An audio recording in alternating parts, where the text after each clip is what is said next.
How's it going? How you doing, chat? How we all doing, chat? I'm currently holding a dog because she wants attention. I am currently holding a dog. She was loud. She was having feelings the day before, or not the day before, the session before, and she's having a lot of feelings today as well. Different reason, but by the sound of it. Jaylene, are you in uniform? Yes. Do you mean to be in Ka'voria's art? Yeah. Sweet. Okay. Which, speaking of, it took me a second. I was like, wait a damn minute. Yeah. I'll bring myself to the front here so everybody can see we got new art of Ka'voria. Smash. Ow, ow! Ooh, ooh. I love it. Scarlet Bloom. Look at that Scarlet paladin. Bloom did the artwork for her. I'm so excited. But yeah. Yeah. I just gotta move her back. I really want art from her. God damn it. She's really, really good.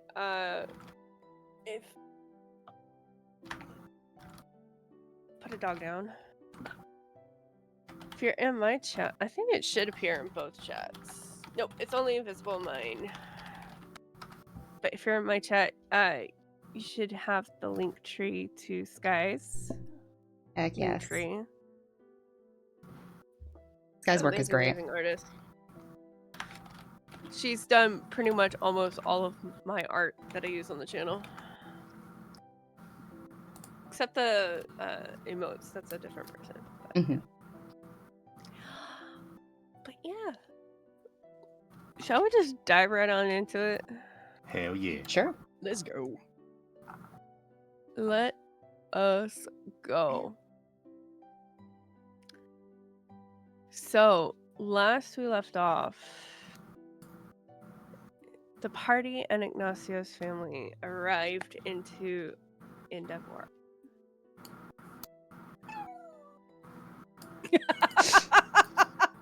There they found a dog. It's been following us.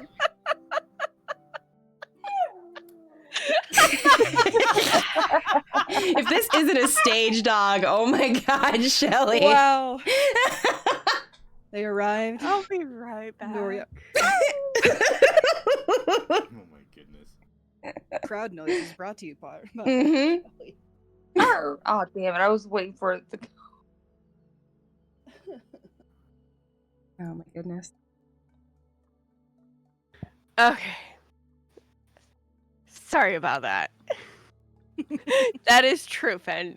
Dogger was like, I am in this story. So help me.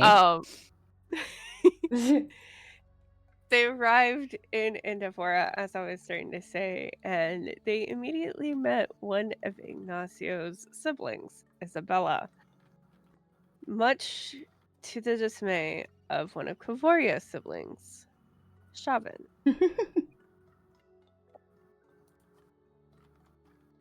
After some words, Isabella ran off to go find the rest of Ignacio's siblings, while Ka'voria introduced everybody to her eldest brother, Shaban.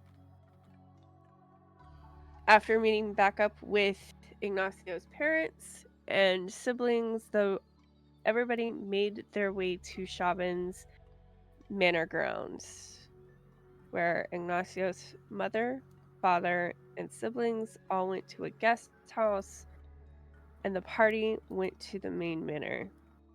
After spending some moments to just breathe,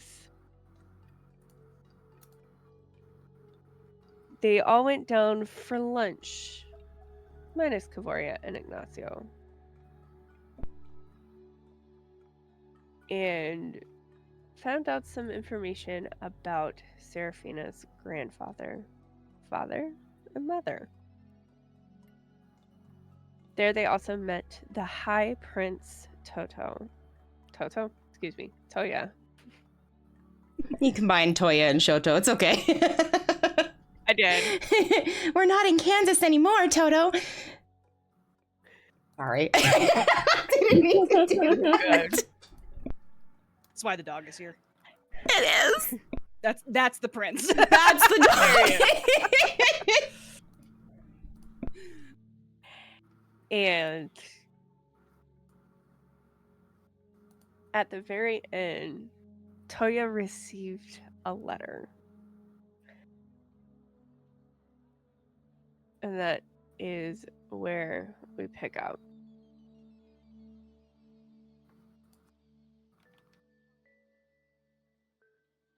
As you all are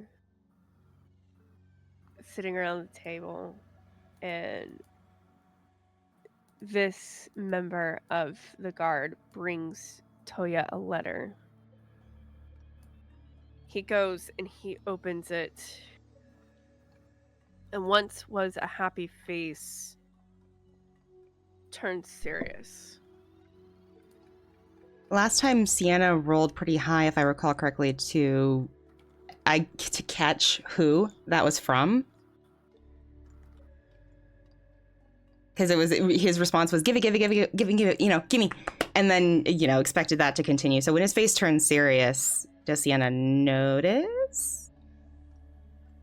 For the fact that his back is not totally towards you, go ahead and roll a perception. Okay. That is a 5 on the dice. These are some very, very good dwarven meatballs. So I want to say it's like a 10, so probably not. Up to you, but specifically it is, it's a 10. Yeah. It's a little like you kind of see the body change, but you don't necessarily see the expression. Do I notice it? You are right behind him. You only see his shoulders slump a little. Okay, got it.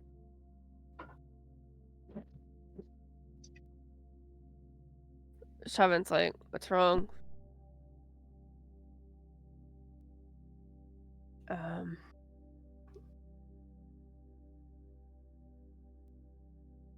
Nothing's wrong. Eladriana,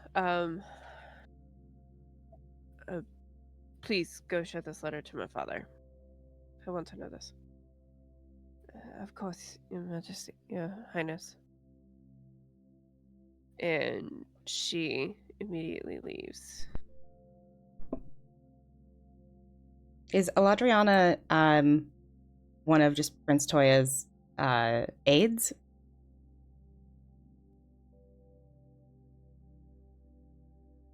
Roll me a history check. Because it is possible for you to know this. Okay. Do you see the dice cam? I do not see the dice cam. It is a nat 20. Nice. So 23. You would know. As you've been to Endavora before, you've spent some time within the castle, so you kind of know how the family makeup is. Even from a young age, the High Prince Toya always had an entourage around him, for the lack of a better term. You would know that Eladriana is definitely one of those people to Prince Toya. You would know, aside from Karlach, most of the people that are with him have grown up with him. It was kind of almost by design. So even Ashera is one of his really good friends and advisors. Eladriana definitely is one of those people. Gotcha. Do they have formal titles? Sorry. Yes, actually. You would know Eladriana to be Lady Eladriana Carmichael. Okay. She comes from the Carmichael family, which you would know, which is one of the knight houses. Okay. One of the royal knights. That is specifically to the royal guard. Mm-hmm. Um, And then Ashera. Ashera is also one of the knight houses. The Von Carmichael, which is actually a subset of Eladriana's. So Eladriana and Ashera are cousins. Okay, what was the family name again? I apologize. For Ashera, it's Von Carmichael. Okay, VON. It's actually VON, yeah. Yeah. Actually, his is more of the parent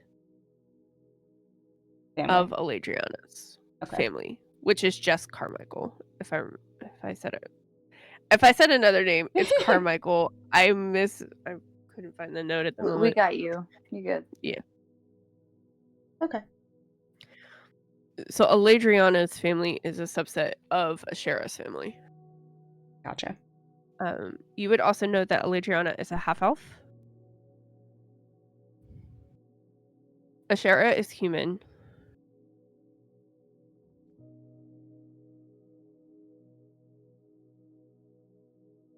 Of course, Toya is human.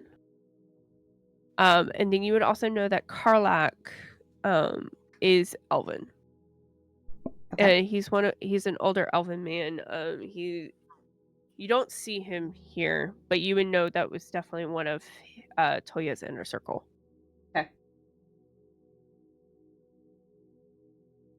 Perfect. Thank you. Mm-hmm. Toya then walks back over and sits down. Shavin and Savara look to each other. And then Shavin's... Go ahead. No, I was just... Sienna didn't notice when he was, like, behind her and off to the side, but can I check again, basically, and see his face at this point, and what the face is right now? It's obvious. He has a pretty stoic face. Very unusual for him from the short time that she's seen him. Yeah. Prince Toya, are you alright?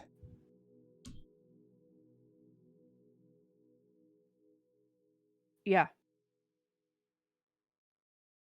Shavin just looks over. Sienna makes a face. How do I describe the face I just made? It's like just eyebrows up, sort of like pursed lips, like mm-hmm. Toya, I've watched you grow up. Don't lie. What's wrong? Is she alright? Almost kind of like a child with a hand caught in a cookie jar. He's like,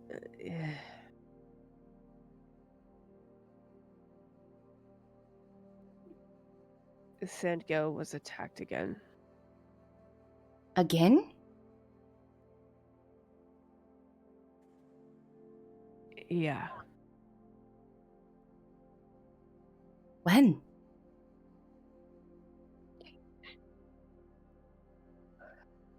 Two days ago. But not by Vil. By whom?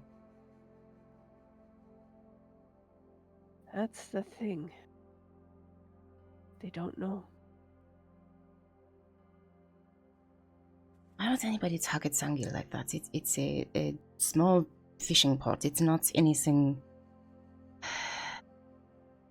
Because it's one of our major ports on the Torrent.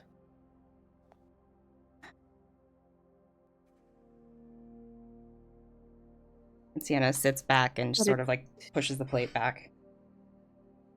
But it wasn't along the docks.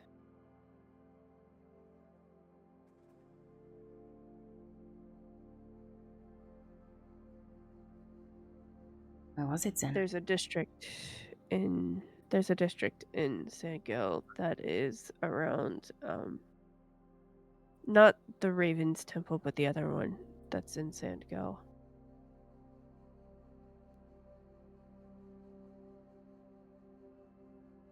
Thankfully, children were spared. Only I children? Can't say the same for the adults.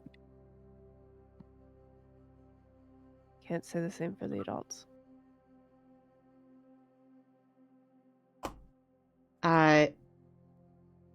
Sienna's gonna pull out the Elven Transpondent Stone, just straight up at the table, and reach out to... I'm just thinking who's there that she would know. I know Petra's there, but she wouldn't have one. So I think she would try to reach out to Marlena, if I'm remembering the name right. The owner of the Baker's Dozen. Co-owner. Previously co-owner, anyway. Oh, Marina. Marina. Okay. Sienna would send a message to Marina and say, I need to count on my fingers. Marina, heard about the attack. Are you alright? Do you know if Biggs and Petra made it? This is Sienna. Sorry to reach out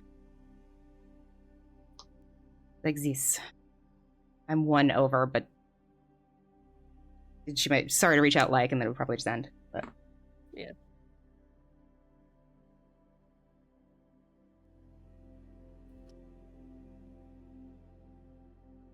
What feels like a moment is really only just a few seconds.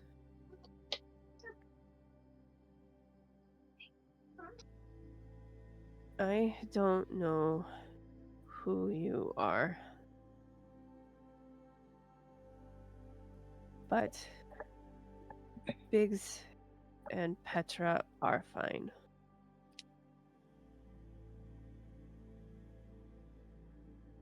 Was only secluded to the temple area.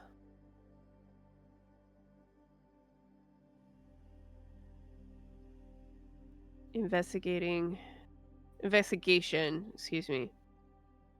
is currently happening.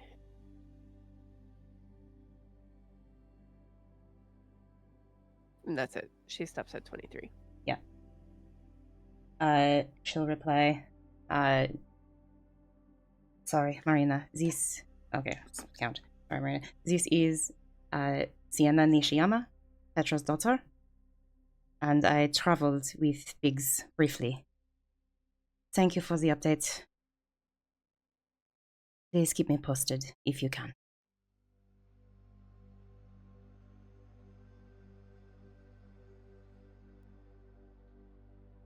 So you are the infamous Sienna. She just laughs because she can't reply anymore without using her second charge. But she knows that in the letter from Petra, her mother, she found out that Biggs has been talking about a Sienna a lot. And of course, you know, Petra had no idea that that was her daughter, Sienna, at first. But she just chuckles and smiles. But then her face would turn serious and she would relay the information to Prince Toya that... The message is not done. Oh, shit, sorry. I'm so bad at this, you guys. I'm sorry. You're good. You're good. I'm alive, alert, awake, enthusiastic. I just wanted to stop you before you started a conversation.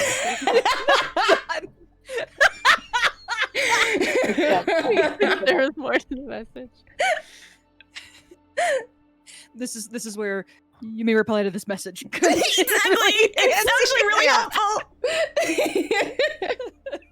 God damn.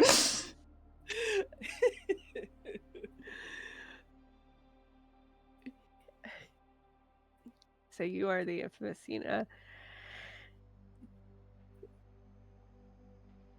Thankfully,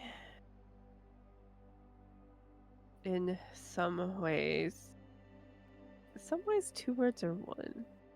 2.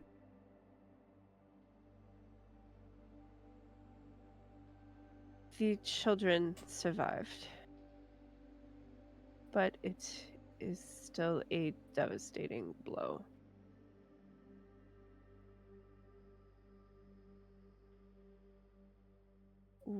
I will try my best. And that's it. Okay. And I'm sure like she would know how these stones work, so the fact that she can't reply with a thank you is hopefully implied. Or at least known. But she would relay to Prince Toya. A lot of that message happened in Sienna's head, not out loud, but she would be sort of like moving her mouth. And when she's done, she looks up. It looks like the attack was at least secluded to the temple district. She's not better, but it is more isolated.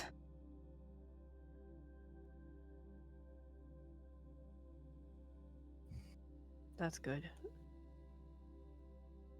Sienna, as you are talking, you start to get another message. Okay. And it's still Marina, Mm-hmm. as she has her own stone. Mm-hmm.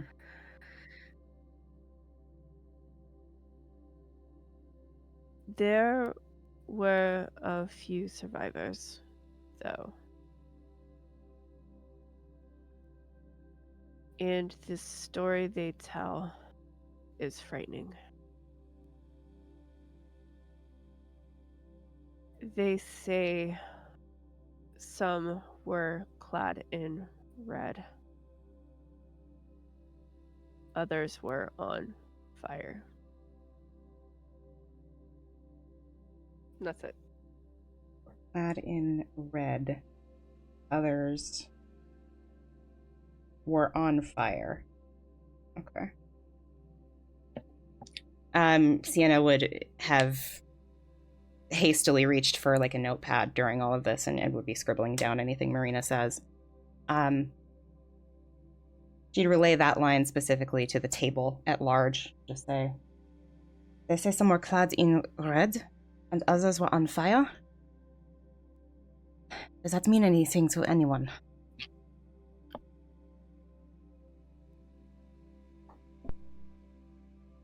Serephina, Yes. roll a religion. Okay.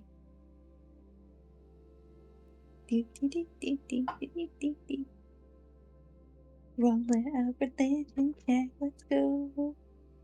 Come on, computer, stop being slow. In the background, I have been doing like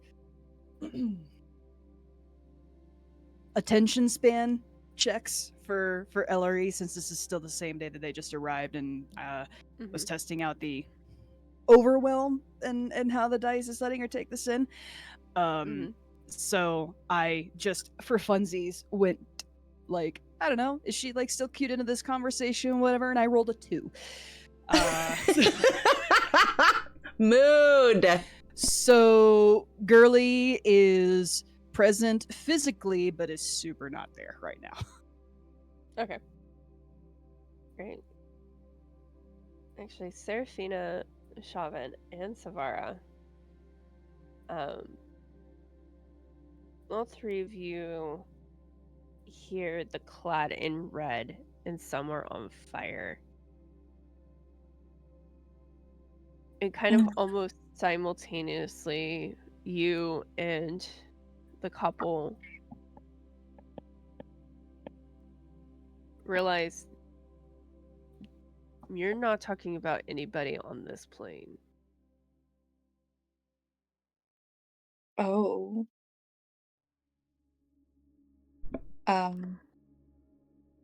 Serephina would like to relay that to Sienna. What do you mean they're not on this plane? Before we move on, Sienna, Do you have any replies back to Marina? Yes. I'm assuming, because I relayed the message right away. They thought about it for a second, so I probably have another, 3 minutes or so. Yes. Okay, I'm just gonna... Serephina, tell me what does that mean? I've got just a couple of minutes to be able to respond. Yeah. Sorry. Okay. Shavin speaks up. Those sound like warriors from an infernal plane. Mhm.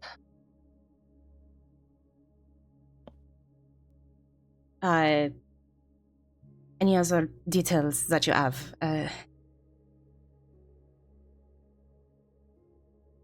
Not plain.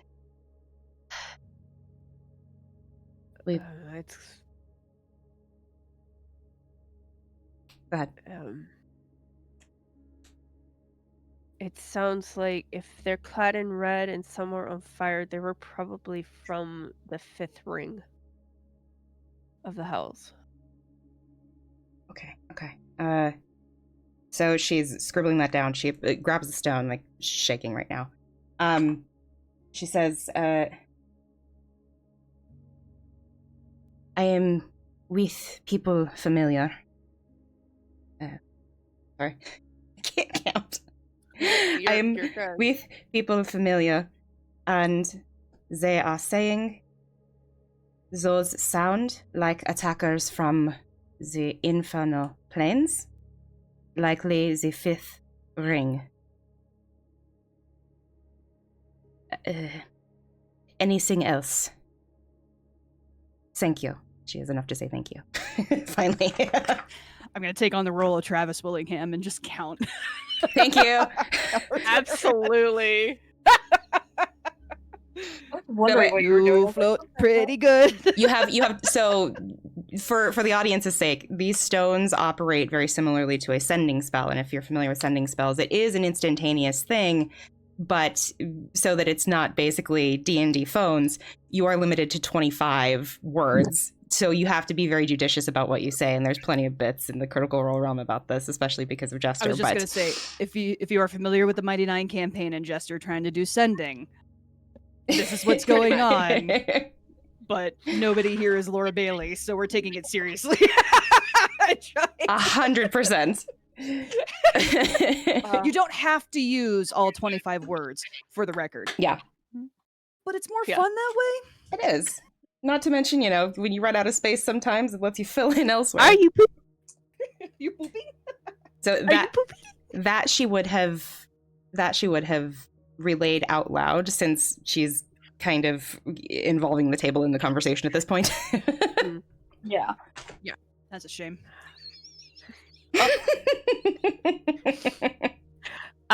You two receive a reply back almost instantly. Mm-hmm. Infernal Plains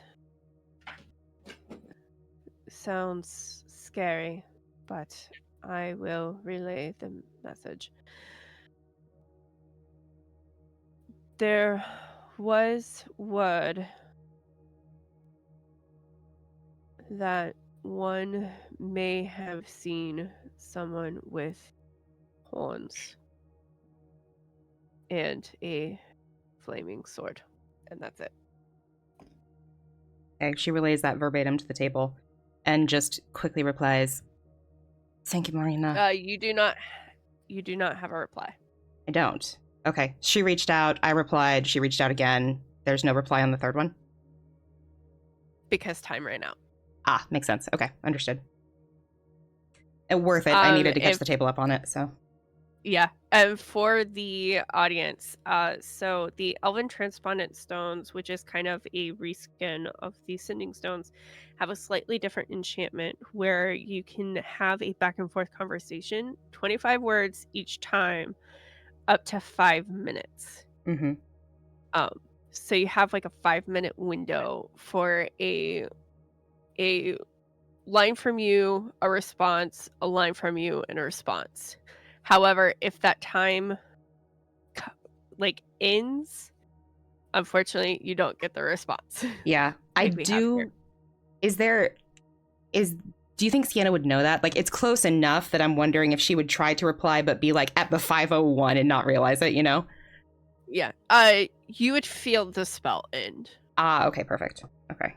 And she would just curse loudly and then apologize.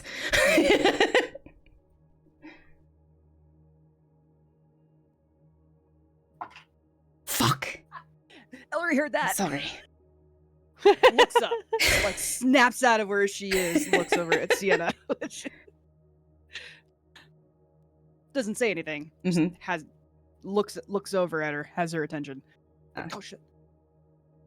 Shit, I didn't get to reply out in time, but that's all right. It was still helpful information, I think. We still appreciate you trying. Thanks. Nods like she knows what Sienna's talking about. There's a person with horns and a flaming sword. Flaming swords. Doesn't Zoot's holy symbol have a flaming sword? No, suit symbol has a tree on fire. Ah. With a sword across it. I feel like there was a flaming. Oh, shit. And it would dawn on I think Sienna it that the last place she saw the flaming sword was the pendant. Sorry, but what was he going to say? Shavin takes a moment. My dear. Absolutely. And you see her cast, weave her hands in front of her. And you watch from the center of the table this almost invisible bubble grow until it surrounds the entire table and pretty much covers the entire room. Mm. All right, my dear.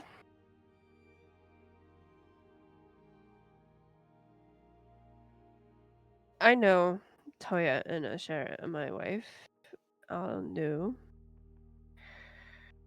what this means, but I'm going to look to you three.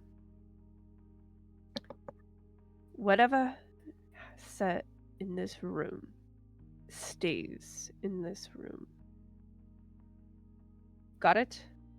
Single nod. Very serious. Noted. Mm-hmm.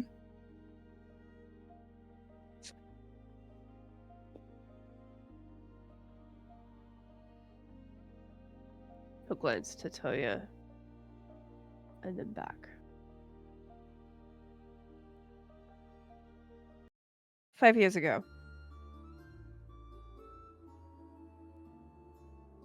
words of the fallen had started circulating.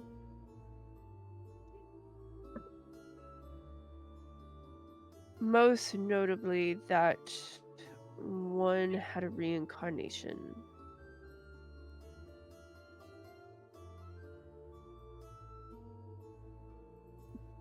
About 2 months ago, we found out that it was the reincarnation of Tathisi. That's a different matter. She just died. Continue. Noted. Honestly, I think you might be reading in a little bit too much into it, but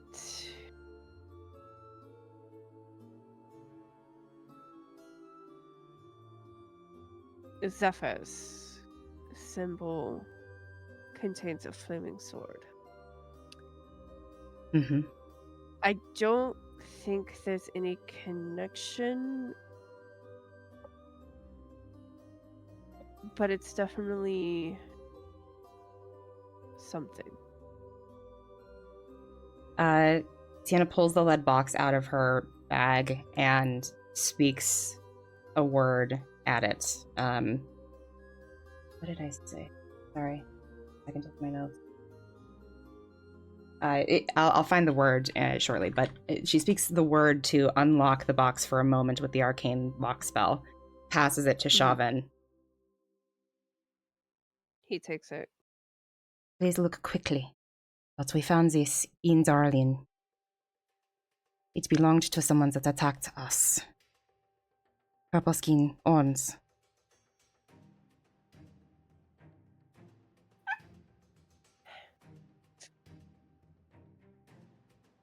Never mind. You're right, we might be reading too much into it, but there is a connection. If nothing else.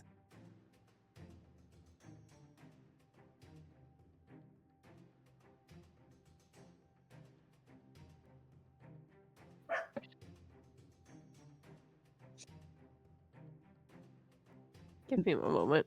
You're good. She's scared too. The password that was spoken was the word redemption. For anybody interested. Good to know, thank you. Mm-hmm. Arcane Lock, a very interesting spell. I'm a big fan. What did she roll?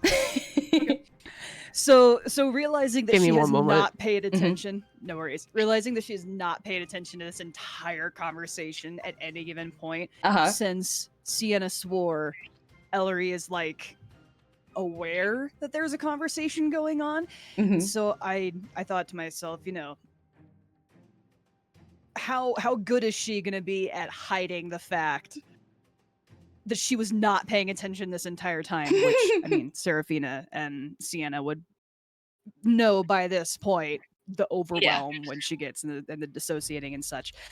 But just out of curiosity, I was like, I wonder if I roll deception just for her to like put on a face and be like, oh yeah, no, I'm totally paying attention, absolutely with all you guys. And I rolled a natural 20. That's perfect. So she's playing it off perfectly right now. So I mean, I'll give you to the benefit of the doubt and say that you know that she's got a mask in place, but like, our other friends at the table think she's just like on it. Like, has totally not been staring at her plate for the duration of this conversation. I love it. That's so good. I am Serephina so would sorry have for that. No, you're good. No, you're good. Just that Seraphina would like have your back and just like nod slowly at you, and then go back to paying attention. Maybe you know, but you think maybe you know, she's hiding it pretty well.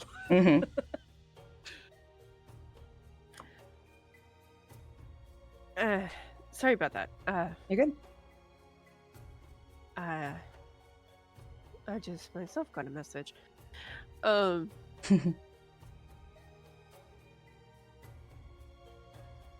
He hands back the amulet. Closes the box, speaks the command word again, and puts it away.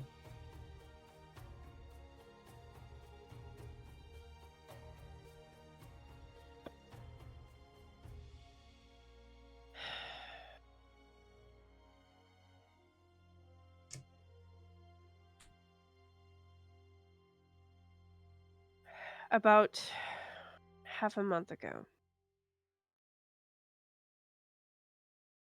we saw a dragon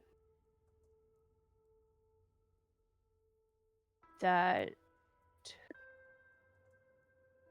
flew over the Sorient. What? Green and gold scales?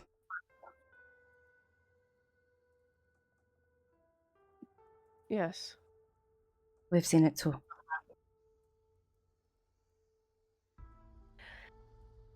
Then you would be happy to know that that dragon is no more. That is actually a relief. Who slain it? Toya just kind of leans back. Sienna gives the like respect, like the like lowered chin nod to him, like okay. Seraphina just like looks him up and down, like not in a checking out kind of way, but like a Holy shit. Mhm. Don't remind me never to piss you off. Talia notices you all looking at him and is like, oh, it wasn't me. Oh. Then, ooh. He looks over at Shavin.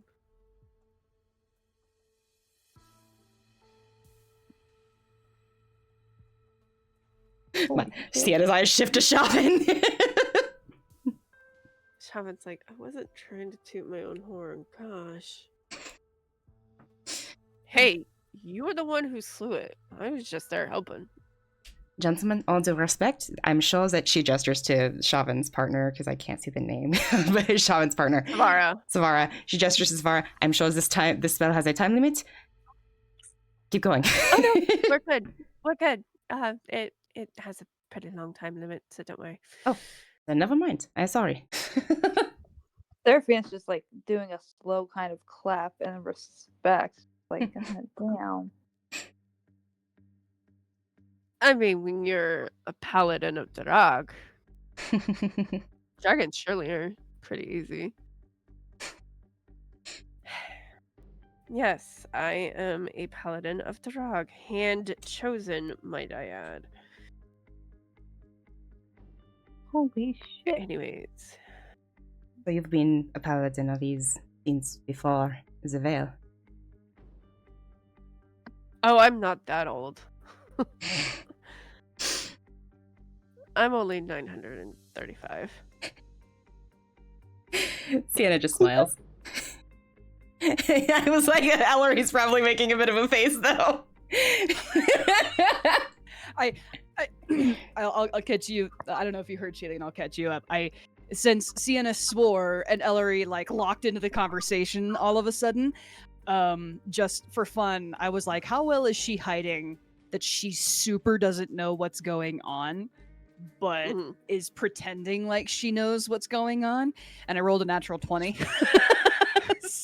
for deception. Nice. So you know, like our friends at the table are all like, yeah, all three of these people are like super lissa, whatever. And because they've known her long enough, I would say that Serephina and Sienna have a thought that she's probably faking it, but it's a pretty good fake. It's a pretty good fake. But no, absolutely. Elery makes a face when he's like 900 years old. She looks away. She's like, fuck, like an almost eye roll. Especially the only. Like, I'm only this old. Only this old. Like, what does that mean? And just looks back.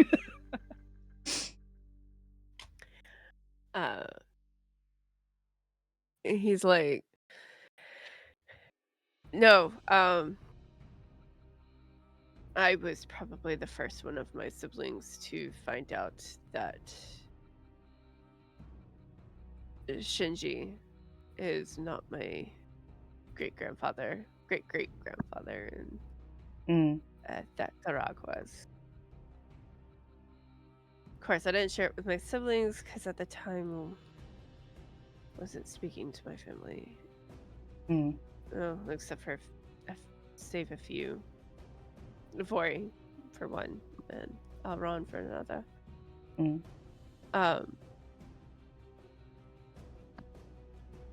But yeah, a paladin for Darag. There was one thing that the dragon had said as it nearly attacked Endavora. Well, Zephyr?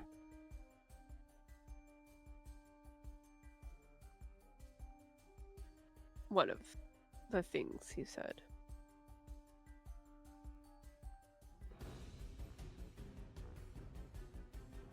He said that retribution is coming.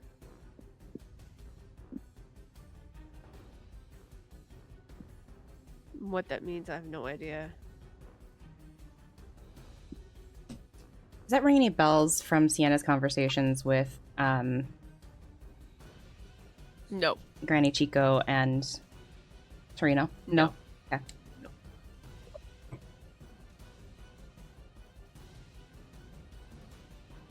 So more than likely, it was a fallen, driven in some way attack on Sandgill.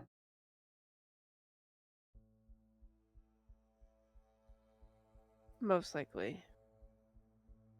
However, I think you should know that when the dragon was slain, turns out it wasn't a dragon per se. Oh?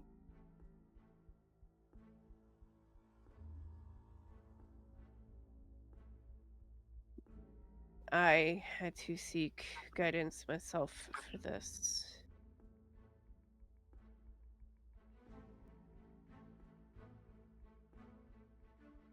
It's a race we hardly ever see anymore.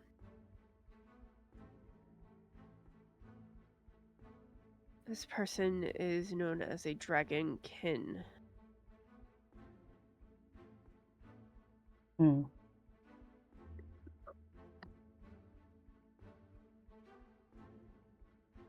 Would Sienna know They're a anything little about that?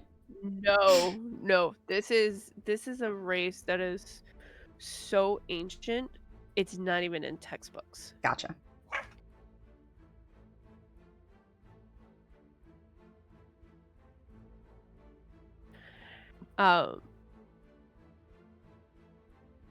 He goes on, unlike Dragonborn,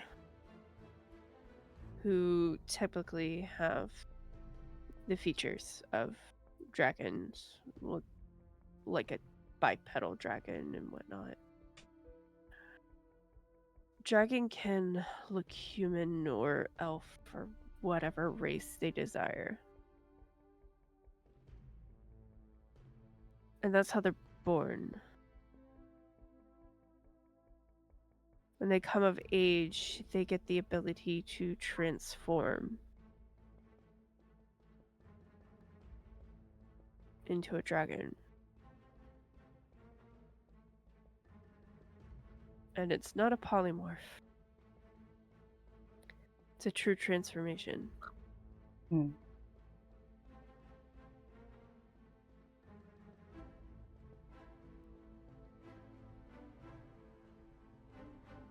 Sienna looks at Serephina. Mm-hmm. Do you remember, Serephina, the dream that Ignacio had and in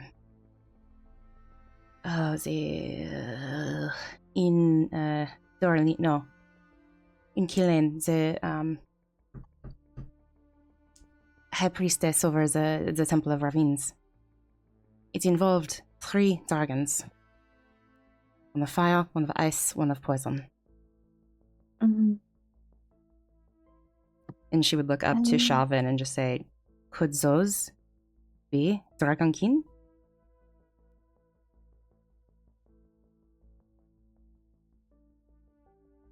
Fire, ice, and poison. Mm-hmm. This dragon was poison. Interesting.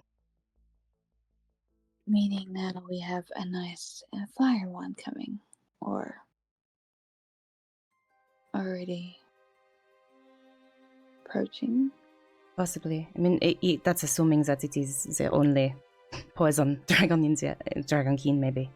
But the prophecy is not maybe the right word, but the vision described a person standing in a field with long black hair to turn around and see their home, which in one case was Darlene, in another case was Keelan, I believe. I'm probably communicating this wrong, so DM stop me if I am.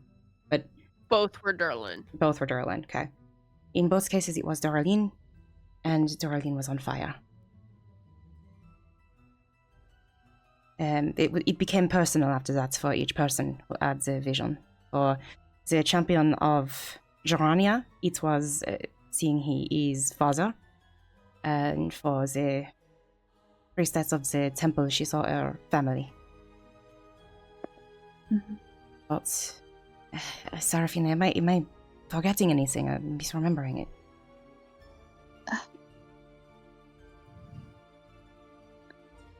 I want to say she's. Savara, go ahead. Sorry. Go on. Go I ahead. was gonna say Seraphina thinks that you haven't forgotten anything, but she's not sure.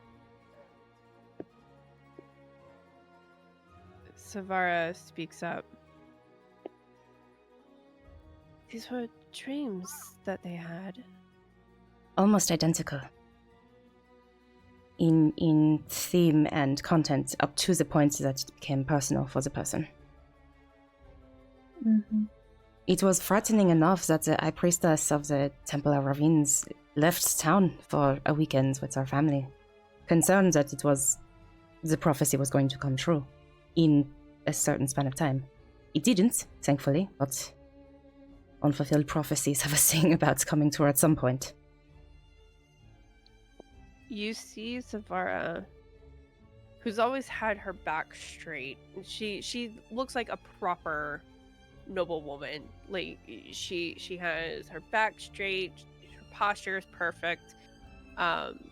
She has her hands laid on the table. Like she has this air of nobility about her. All of a sudden, just slump forward and put her head in her hands. Savara, are you alright? Seraphina. Oh, Go ahead. I was just gonna say Seraphina would like get up at this point and go over to her and like put her hand on her like back or like upper shoulder. As you start walking towards her, there's a force that stops you. Jesus. Like something stops you from walking forward. Okay. Ashera speaks up. That's just her personal field. Don't touch her. Sit down. Noted.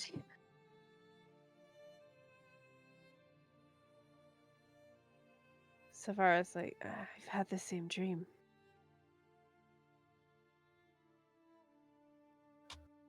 I'm sorry to hear it. I've heard it's mortifying. For the last 30 years, I'm assuming? Yeah.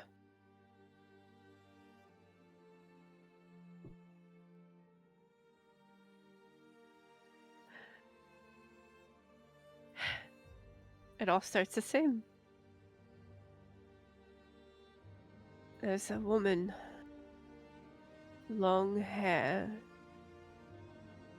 black, standing in the middle of a lake.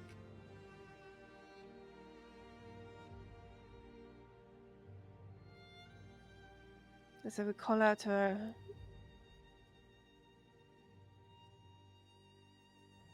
she would turn, and as she turns, it's when I hear the dragons.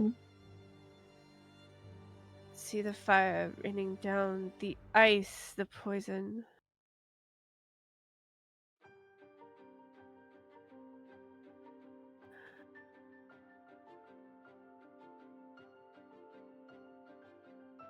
And then as I try to run, I see people of Indavora frozen.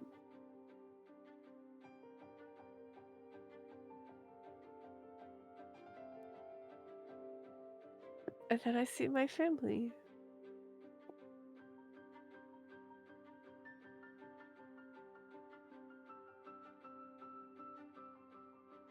My children. My grandchildren. Hell, even my few great-grandchildren.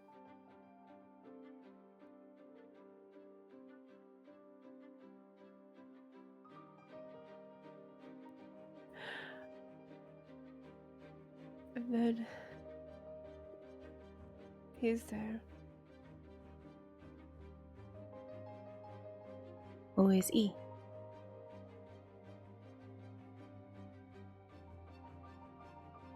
Shavan. Frozen in terror.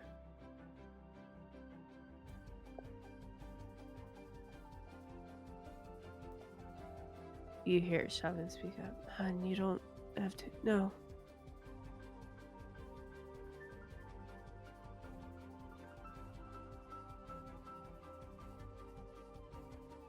As I would go to touch him, that's when I would wake up.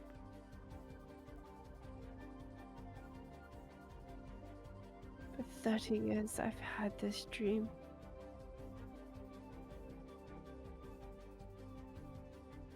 It has been. Everyone we've spoken to that has it. They said it started around 30 years ago. I have yet to crack the code as far as what happened 30 years ago to trigger this, but something deep. Must have.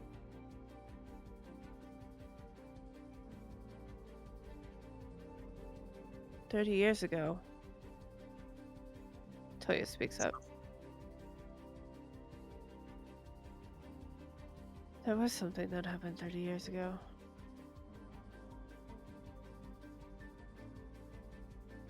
Sienna just looks at him like, notepad in hand. She's just scribbling, man.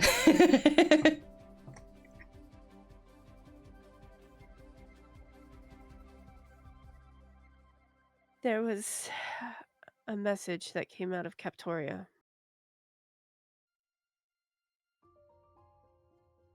At the time, my father, the king, a lot of leaders of the world kind of just took it as a rubbish. Mm.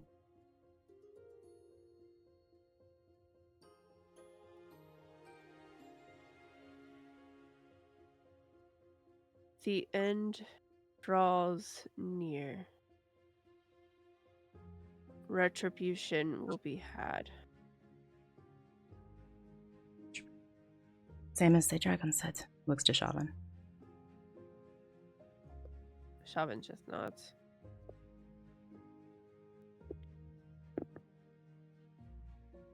It was very cryptic. It was after that message that I started having the dreams.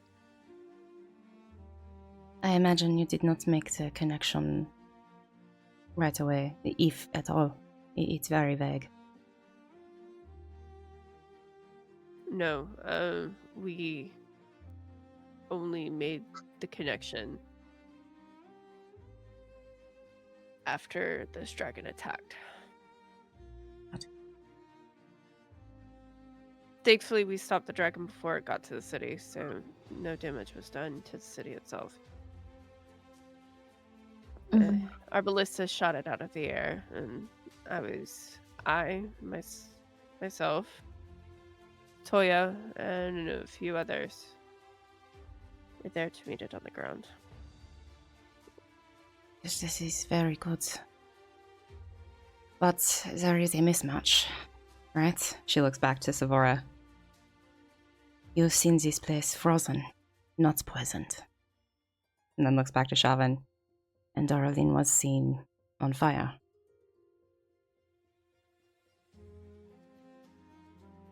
No, Sephora was on fire. Oh. People were frozen. I see. Okay, that helps. That makes sense. I misinterpreted. It's fine.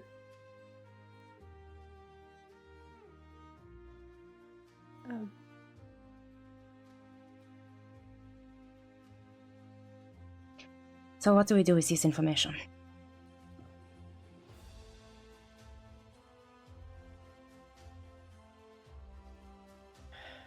Honestly, don't know. You said 5 years ago. It was discovered that there was a incarnation of Tethys found, which she has died, at least this incarnation, which was, she would give Ignacio's ex's name. Layla. Layla, and I can't remember her last name off the top of my head. Aguilar. Layla Aguilar from Xochicalcan.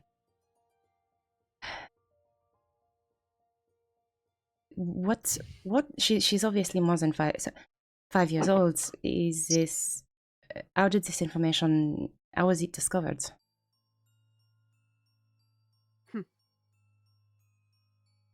By happenstance, really.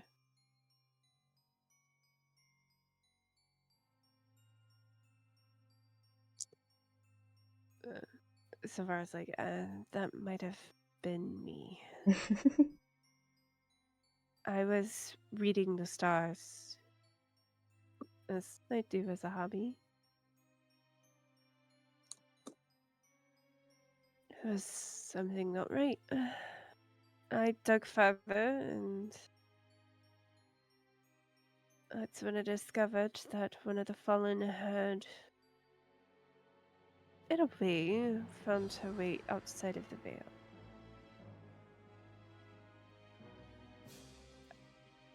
Good news is that physically she's still behind the veil.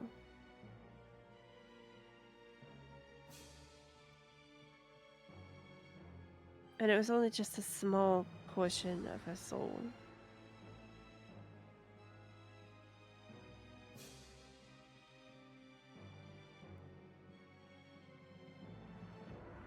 She's...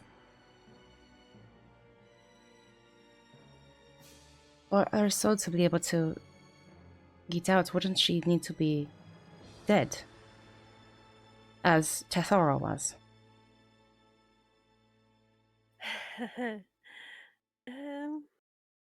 Not really.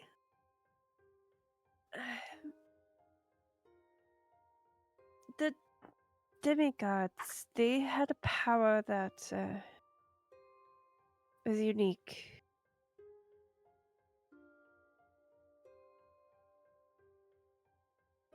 It's hard to really explain unless you are one.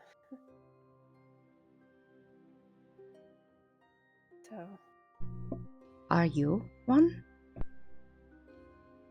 me? Oh, no. Okay. The way you said that, I was unsure. Speaking of reincarnated demigods. Hi, sorry. I spilled the food. These are rather enticing. You should have a seat and know we are discussing quite heavy matters. And Sienna would try to give her a quick rundown. Sandgill attacked, probably from the hells, dragon down. Savora's had dreams for 30 years that match the other dreams, and that would be kind of the the quick rundown, the 30-second version.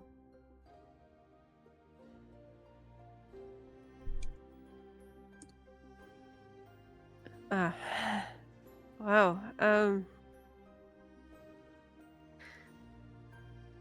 That's a lot.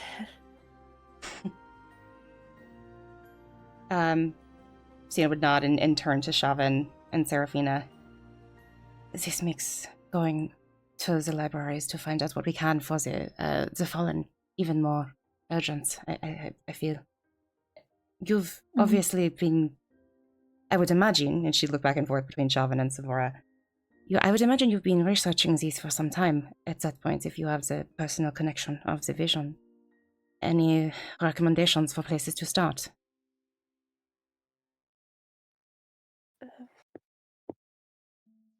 Centauri would probably be the better option, but I know there should be some at Queen Ray's.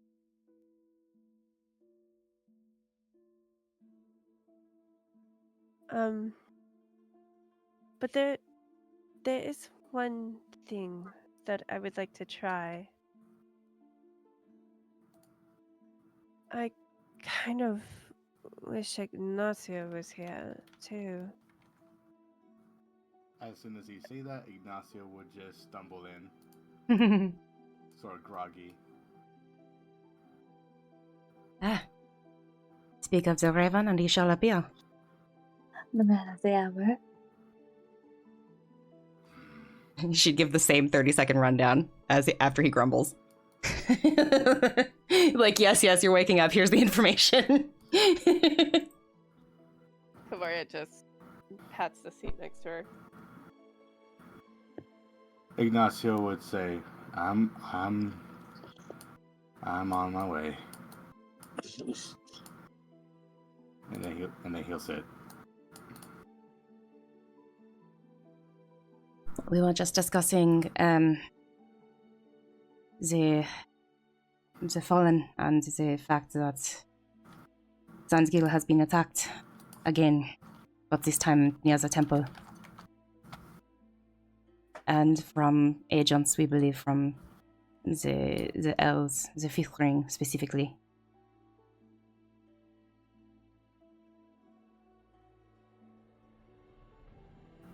And that Savara has had the same dreams that the high priestess of the temple in Dorlin that you sent back to Zochikokan. She's had the same dream that she had. And Jungo, of course. The champion of Gerania. Yeah, so the difference between mine is it happened here in Ka'voria than Durlan, as I understand. Mm-hmm. There is something that I would like to try because we do have, well, 2 technically demigods at our presence.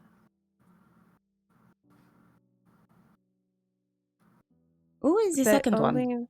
Sorry. Is it Shavan? Mm-hmm. Okay.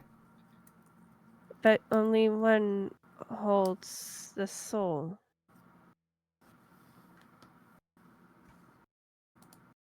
Well, Ka'voria, put on your meatballs.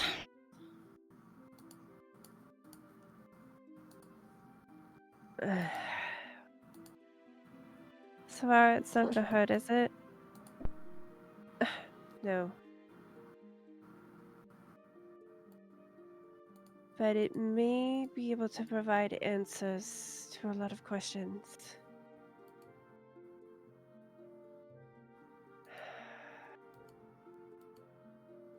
Alright. She holds out her hand, and Savara takes it. And you hear Savara start saying something in a language that none of you recognize.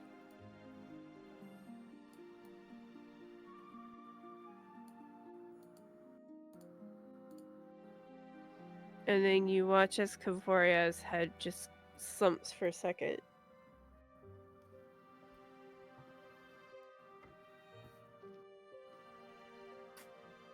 And then she sits up.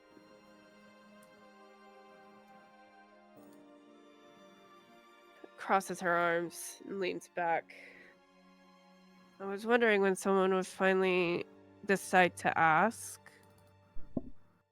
Tethoro? He just taps the side of his nose twice. She just smiles. She looks to Savara. That's a neat trick. Full engineer brain turned on of how the fuck did that work, but she tries to contain it a little bit. You notice that Savara is in like this state. Almost like you could kind of tell it's almost like she's channeling something. Gotcha.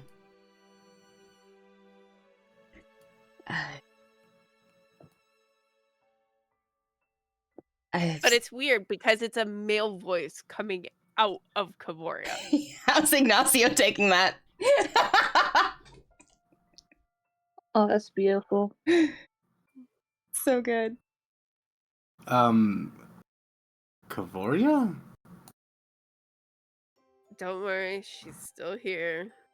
She's allowed me a moment in the forefront. Just taking a quick break. Must be nice. There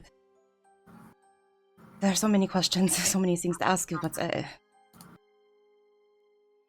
most pertinent. Sorry, I should not be the one talking. And she just holds her hands up and leans back and like gestures to Shavan. If you're worried about a time limit, 20 minutes. That's all you got. All right.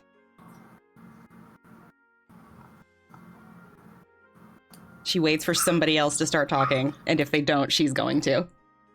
You, by all means, you can go ahead and talk. Go. Elery's not gonna talk.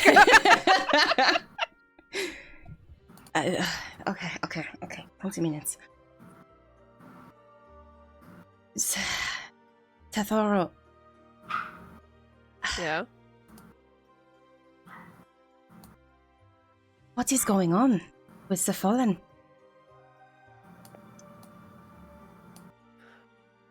To the point. Sorry, I'm kind of known for that. It is great to see you, but 20 minutes.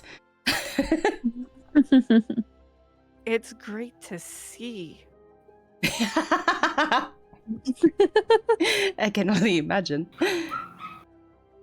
Anyways, the Fallen is not acting on their own. They have help from the elves, don't they? Help is a strong word. More like controlled. That is, alright, more appropriate. How can they be controlled?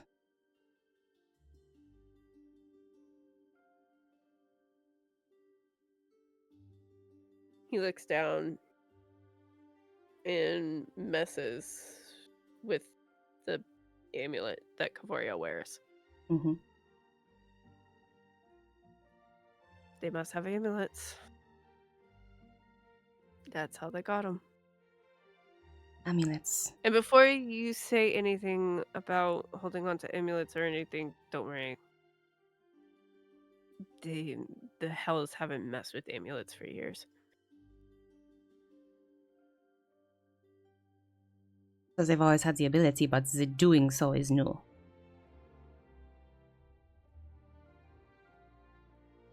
No. The doing so is old. They haven't done it for years. So then, if they haven't been doing it for years, and it... I am confused. She goes through. So, if they are being controlled by the amulets, and we know that is probably the way that it would go, you're saying that is not what's going on. I see what you're asking. Okay, the fallen worshippers' amulets. Ah, They don't touch this. understood. The fallen themselves were controlled by their amulets. I take it it's what kind of amulets would they all have? Similar to the ones that Ka'voria wears, and I see you, Ignacio, right? Yes. Yeah, similar to the amulets they wear.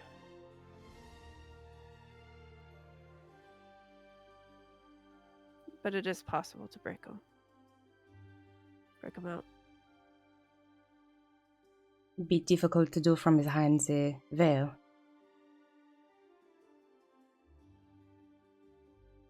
You're not wrong, but it is possible. She would just Kill the gesture one like, keep going. Kill the one that's doing it. I suppose the elves are probably a bit easier to access than behind the veil. Probably.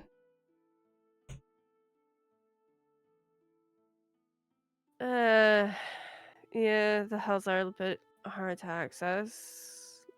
Unless you're a spirit, but, Do you know who is doing the controlling? no, Okay. unfortunately. Sorry. But I can tell you they are on The 8th ring. The 8th ring? Yeah. Would the 8th ring and the 5th ring have any sort of camaraderie that you are aware of? Oh, all the rings have camaraderie. Except for the first 2. To the rest.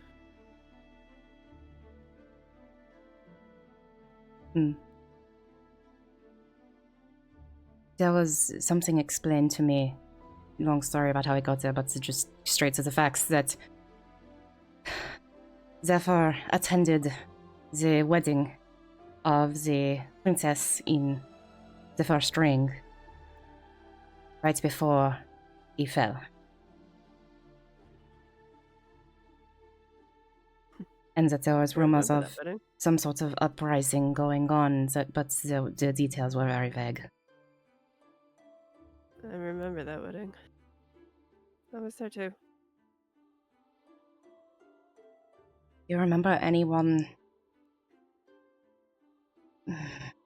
directly interacting with Zephyr or anyone? That it seemed suspicious outside of, normal wedding things. If there was, I wouldn't have seen it. Fair enough.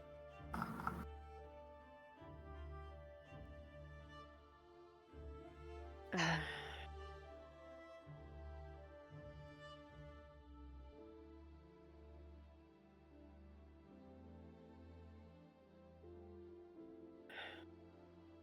wish I could have saved her. And Sienna would speak more gently. Our sister? I saw her face. She didn't mean it. I know.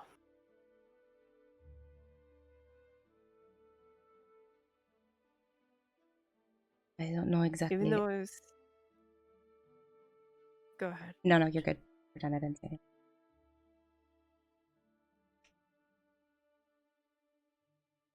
Even though I was blind and powerless, I had just enough power to kind of see...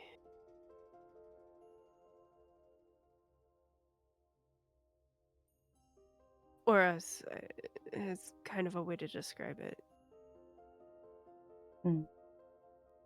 But Thesey was the only one I could always see clearly.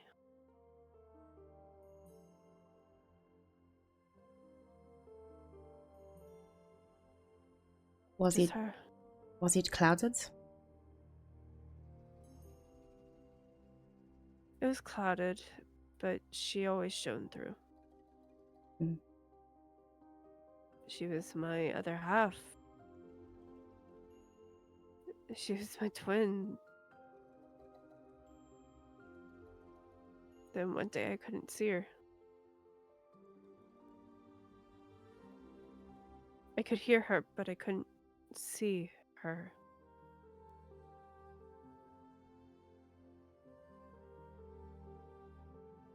And then the day it happened,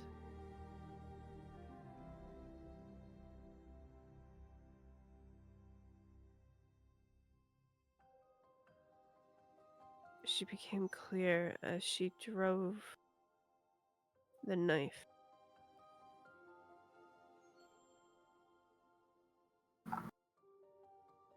I saw her face.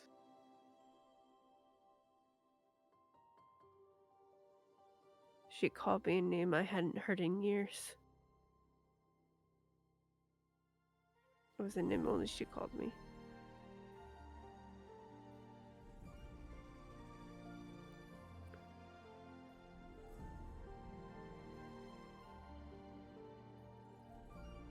What was it?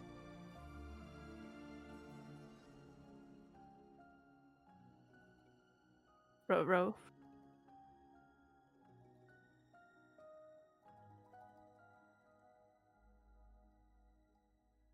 She must have been horrified. My sister was back. For half a second.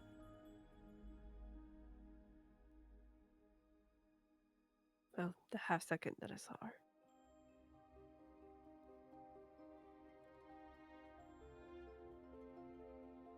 What happened next for you?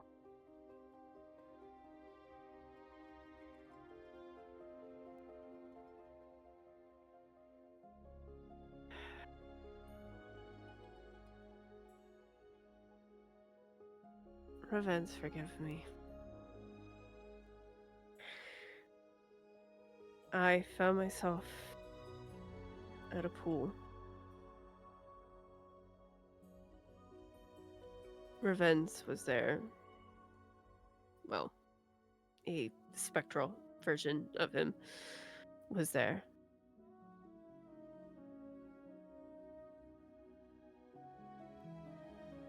I fully expected to pass on when he asked if I wanted to do some recon.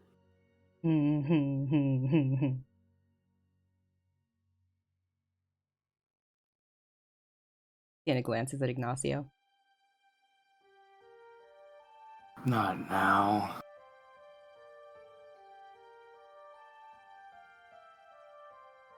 I will say this just to clear the air.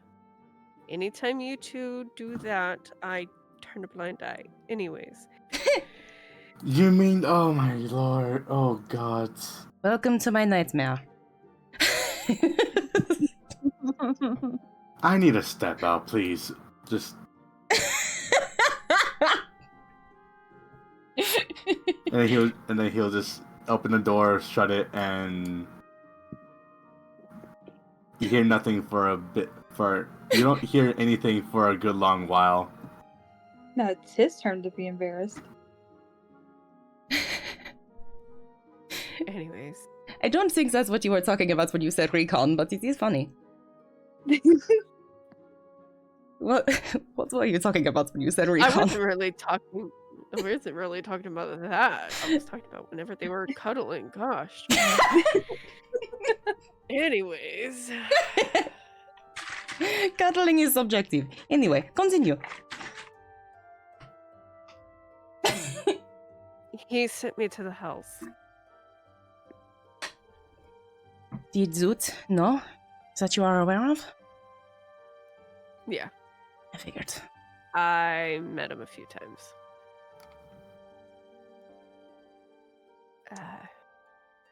But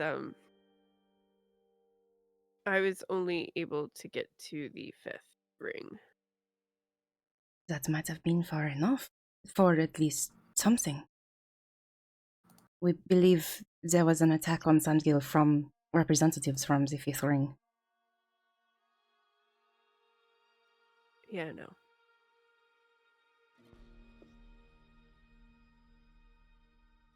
Someone with a flaming The fifth- sword? The 5th ring holds the warriors of the hells.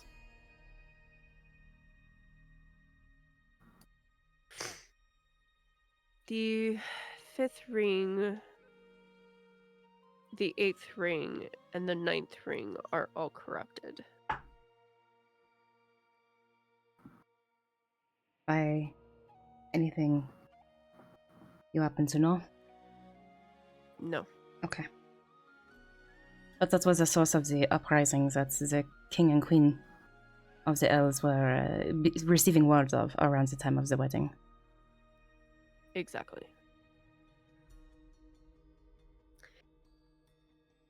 King and queen, by the way, really good people.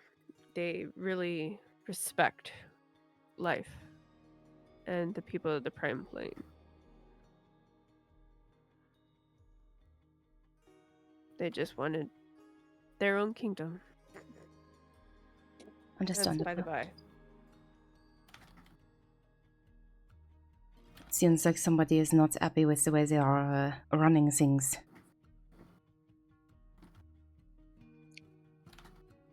I mean, honestly, you're gonna have people anywhere and everywhere that are not gonna be happy by somebody running something. Mm-hmm. This is true. But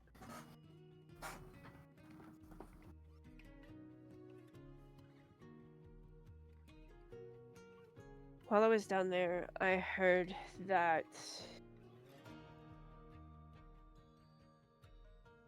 there's one figure behind it all. Before you ask, don't know who. All I know is that they're on the 8th ring. This person must be incredibly powerful to exercise this kind of control. Yeah, they are.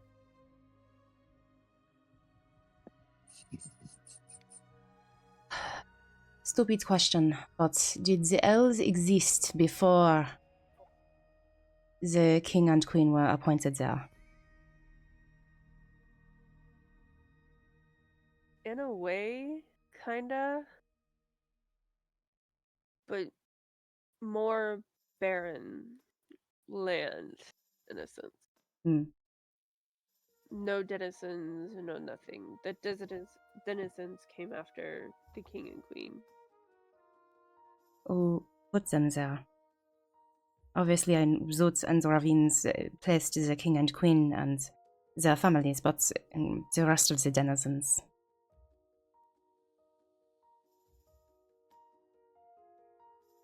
It's hard to explain in mortal terms.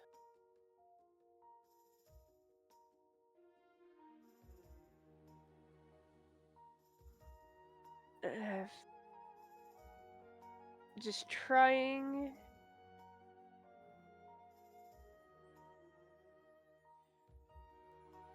I would have to say they were kind of formed Mm-hmm. by the king and queen.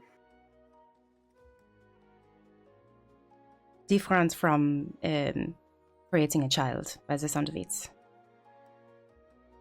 Oh, hell of a lot different. Understood. Pun intended.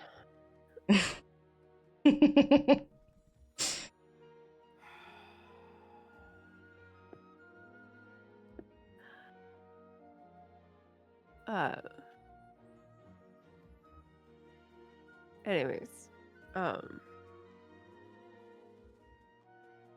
Is there anything that you would like relayed to the gods? I don't know, you might already be speaking with them, I don't know, but I can at least pass word to Senora if you need anything said. don't worry. I have communication with them. Good. Okay.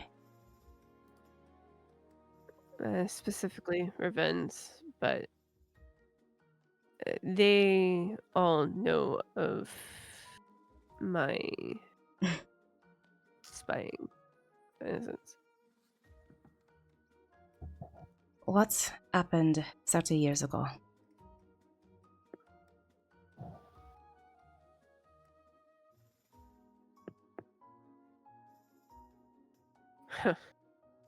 You're not gonna believe this. Someone from the Celestials went down.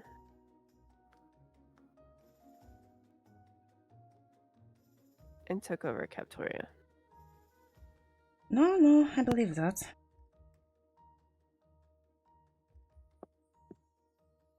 Looks over at Serephina. Give me one moment. Mm-hmm. Never mind. Serephina looks back at Sienna. Do you remember anybody new in your neighborhood 30 years ago? Serephina, roll a history. Okay, thank you. I'll just say I think I need to roll a history for that.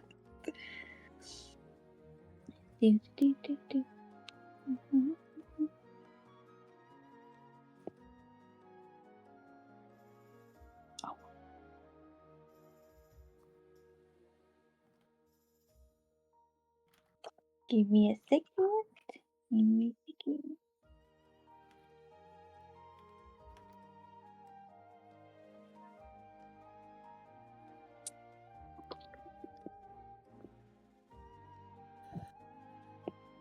My computer is so funky. Okay, there we go. Rolling a history. Okay. Yes. Let's go. Fuck yeah. While you were never in Captoria City for more than a day, a lot of news traveled to Sienna Atoll from Captoria City. And you remember about 30 years ago, there was a new leader of Captoria that suddenly appeared out of nowhere. While angels are not uncommon in Captoria, you've never heard of a high-ranking angel ever coming down from the Celestials to even bother with Captoria. Or not Captoria. Yeah, Captoria. Mm-hmm. But on a particular day 30 years ago, this archangel descended. And at the time, Captoria was voting kind of in a similar sense, because this is relevant, how the Vatican City chooses a new pope when a pope dies or steps down or gets released from their duties. Right. It's kind of a similar thing where a lot of the heads of the 7 cities that represents the 7 primes come in and vote for a new head of Captoria. Your grandfather being one. And this archangel came down, and basically you remember your grandfather saying they had no choice but to vote for this archangel.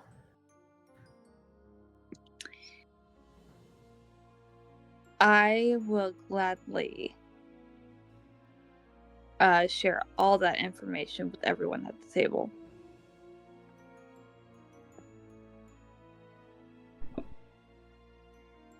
Sienna just smiles at you, Serephina, and pats your arm. You also recall your grandfather saying that it was very odd, the encounter. While your grandfather never explicitly stated what happened in the room, as your grandfather was definitely sworn by an oath to never speak of what happens behind those closed doors. Your grandfather said that it was odd in a way that all the candidates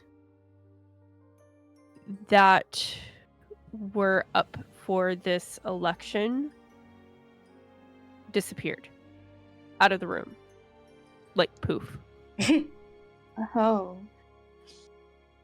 And I would also like to gladly relay that information as well to everyone at this table. I suppose that's one way to win an election.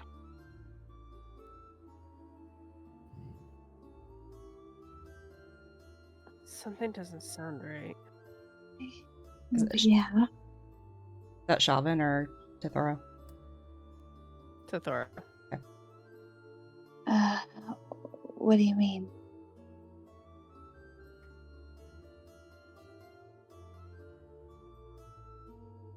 Archangels hardly ever leave the 7th ring of the heavens.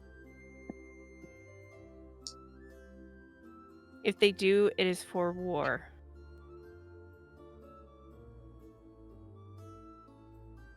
The message received out of Captoria around that time, according to would not the shaman, was retribution related. Said, been taking a lot of notes. One second. Somebody needs to. And she would relay the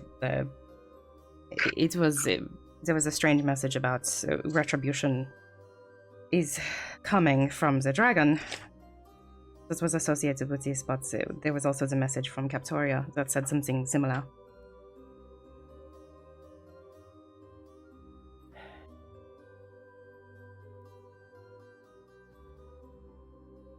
I need to look into this further.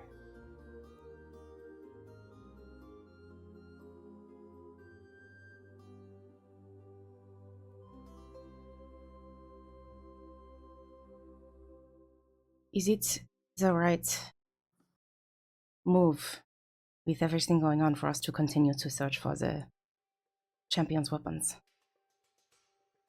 Absolutely. Alright. Though I think at this point it would be a better option to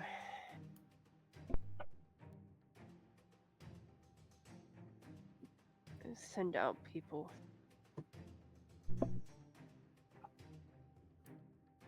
More than just our group, by the sound of it. Yeah. I'm relieved to hear you say that because everything is so far and wide that if we waited for us to be able to reach all of it, we'd be waiting a very long time. And it sounds like that is the one thing that we do not have. Mm. Yeah.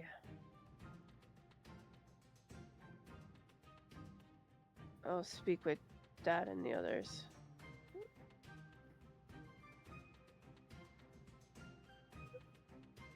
Ignacio will then come back in.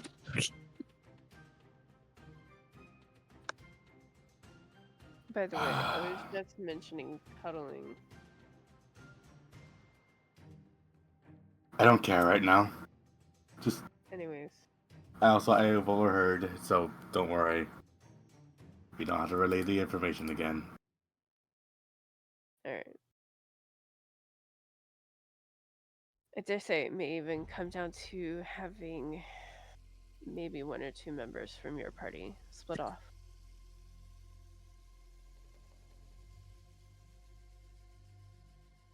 Is that safe?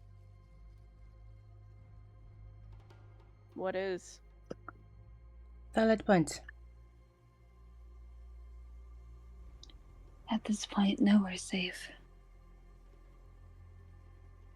Especially. Nothing is. Especially for the champions. We are missing 2, if I recall correctly. Schmaller's champion and Fortune's champion. Oh, Fortune's has been chosen. So is Schmaller's, actually. I'm glad they have been chosen, but I wish we could pinpoint them on a map. I believe Fortune's is in Sandgill, actually. For the gods, I hope he's alive. Or she, whomever it might be. Don't worry, he's alive. It'd take a lot to take him down. Any chance you happen to have a name? You see a cheeky smile cross his face. I do. Any chance you're going to give it to me, or you're going to just grin at me like that?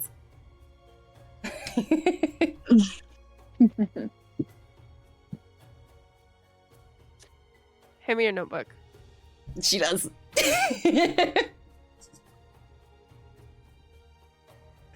He's like, this way I can say I never said it. No one gets any argument from me. I didn't see anything. I mean, can you... I'm against knocking in general, but to knock on a demigod, come on now. That's just shitty. Sorry.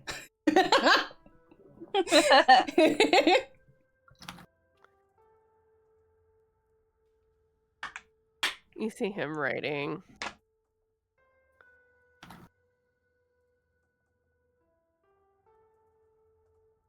And he smiles.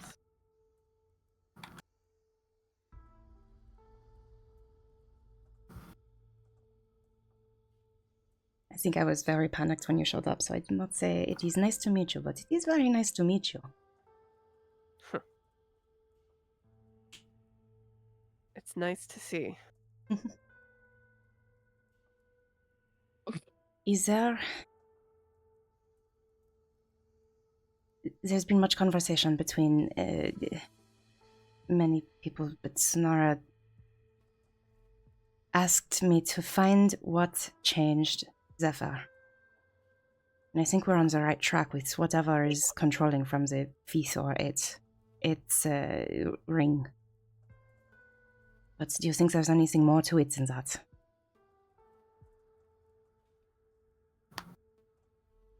Any way to safely bring them back to themselves before they are brought, if they can even be brought from behind the veil? Like I said,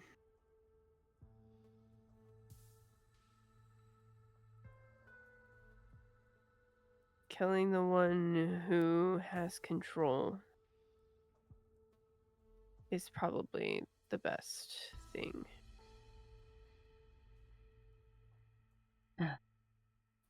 As he says it, he slides over your notebook. Smiles and nods and takes it. I've sent you a message. Thank you.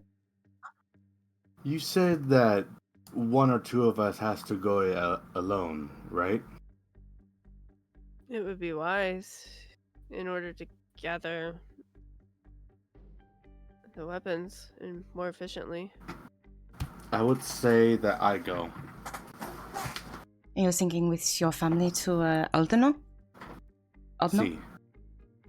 That makes sense. Yes.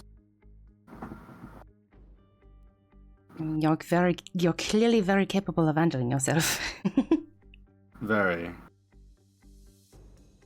And if Ka'voria wants to, she can come with me. I don't mind it. Even if, yeah. Covers her mouth. I get the feeling she would definitely want to go with you.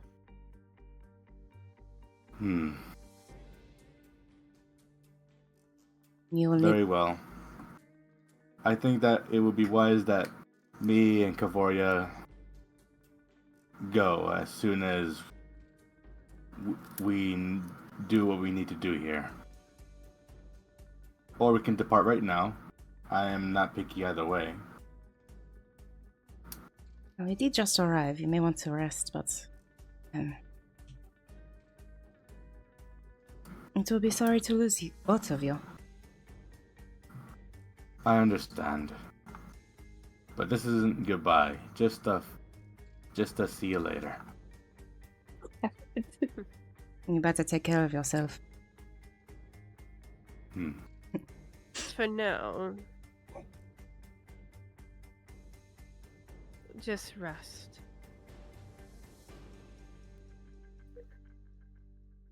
You're gonna need it because the journey is long. Easy. I never expected all this to be easy. Good.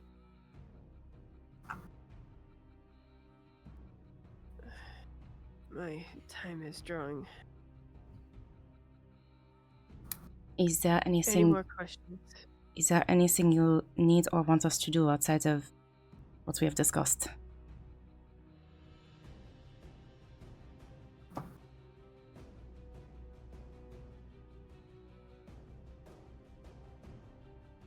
Head back to Colleen. My mom should have some more tasks for you. She nods. Does she know that you've been reincarnated? He just gives you this look. She's my mom. Of course it is. My father and her talk all the time. I'm glad to hear it. I'm sure that's lifted our spirits at least a little.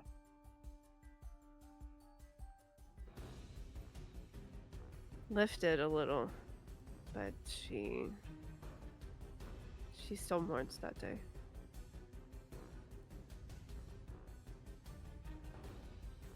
Understandable. Serephina, Shavin, Prince Toyasha, and anything else before?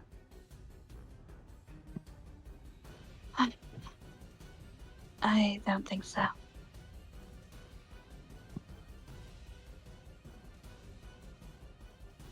Thank you, Tethora. Of course. We hope One to last thing. get you back soon. Hmm? One last thing. There's a reason why my line was not taken behind the veil.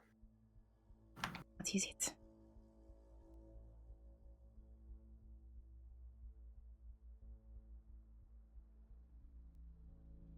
After I had died, of course, Shmala gave up their powers for Senosha. Sunara. I keep forgetting she goes by Sonora now.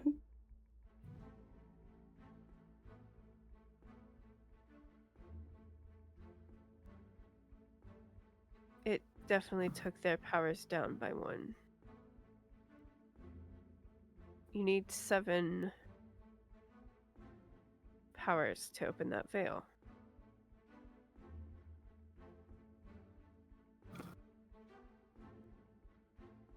When Aunt Gerania was pulling all of them back behind the veil,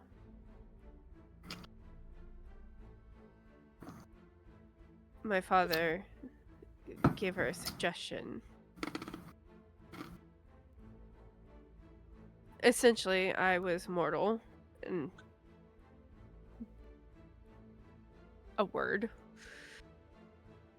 which means my line did not really hold any demigod power. By technicality, my line is demigod, but they don't hold the powers.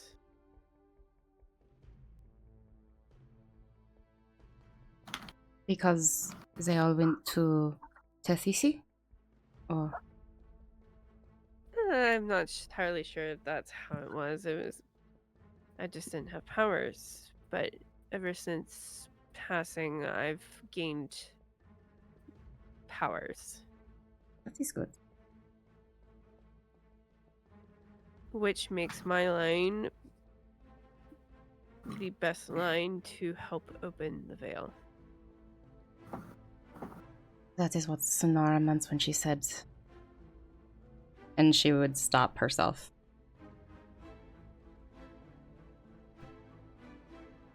Said what? Oh, champion of hearths. She said Ka'voria was the key. But she also said that she had said too much.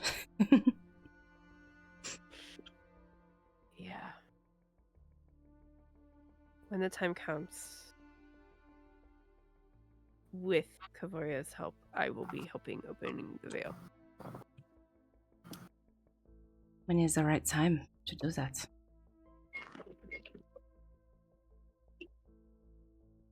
When all the weapons and champions are brought together. I see. Well, then we better hurry.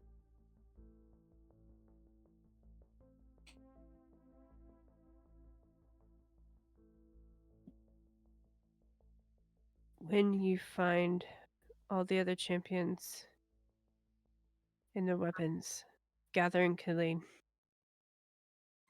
My mother will know what to do from there.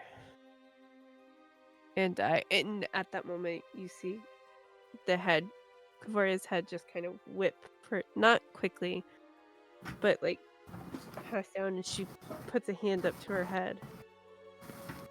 That was a weird dream. Welcome back. And you see Savara kind of snap out of it. Do they both look okay? They both look fine. Okay, good. That was a weird dream. Not a dream. You'd be surprised. Probably. What'd you see?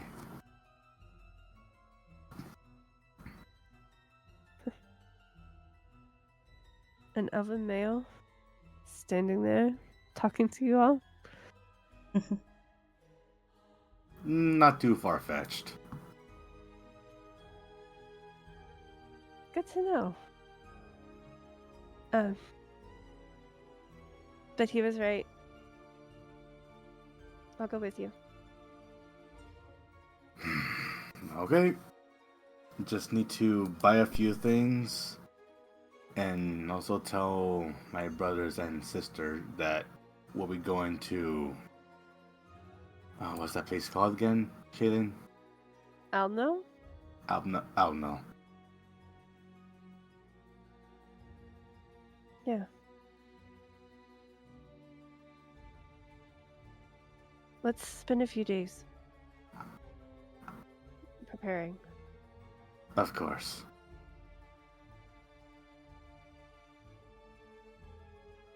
Shavan's like, yeah, it's gonna be a few days. The next boat to Alno is going to leave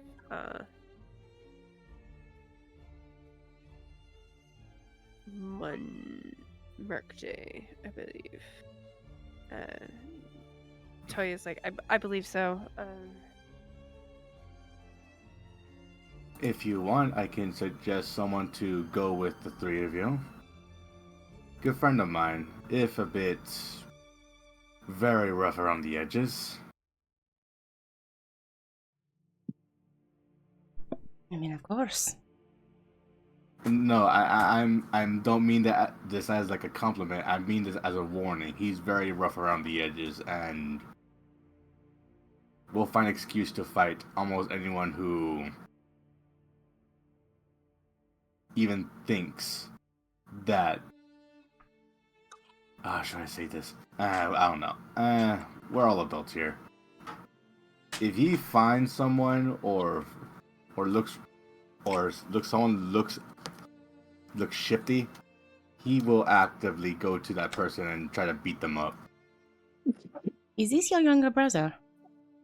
No. Okay. He's worse. No, he is worse than my younger brother. He is worse than my younger brother. Good to know. He's an adventurer, and he likes to kill bandits, not for the gold.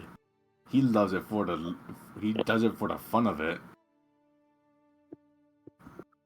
Oh God.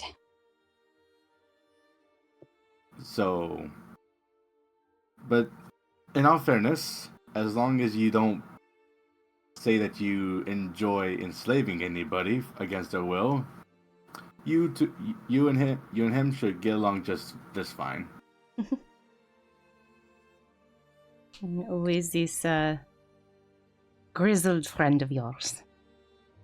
Grizzled friend? Grizzled is a very grizzled is a vast understatement. As for what's his name? He's a dwarf. Ka'voria, do you remember Lod here? I do. He's right. Hot-headed. Very hot-headed. Though, do beware, he most of the time will not... If like all of this with the gods, the fallen ones, he will not give a single damn about it.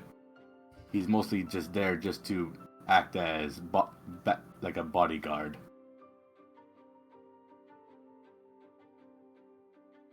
Just say that you're a friend of mine, and you want to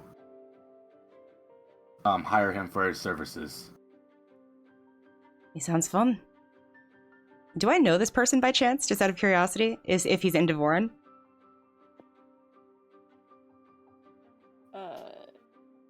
That would be a question for you. No. Okay.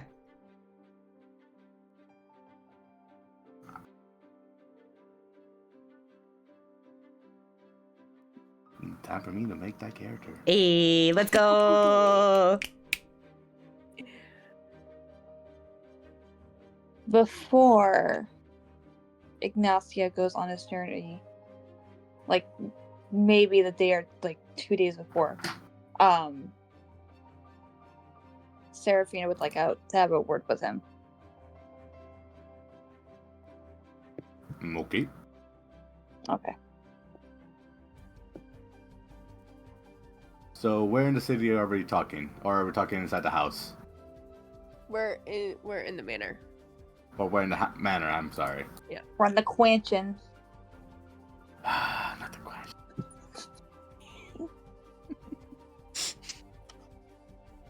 I just made a face. It's like, huh? It's way more disturbed than it should have been.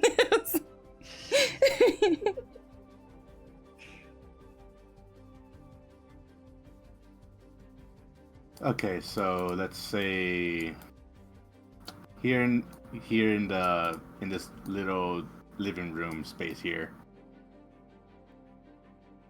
Come, Serephina. Oh, okay.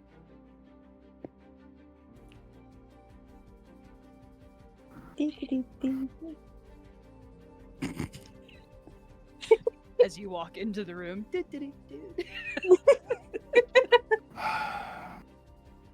Yes, Serephina. How may I help?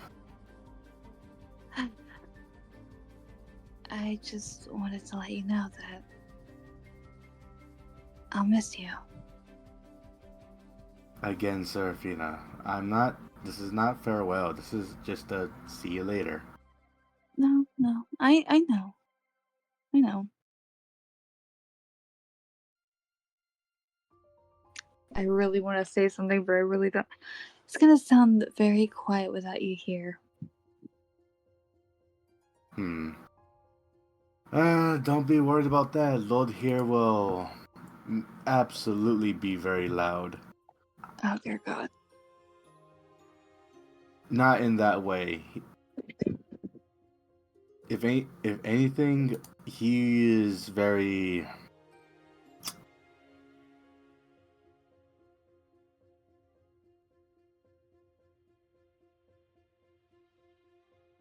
What's the word? He's loud, but Rowdy? he's not. He's rowdy, but in a way of violence.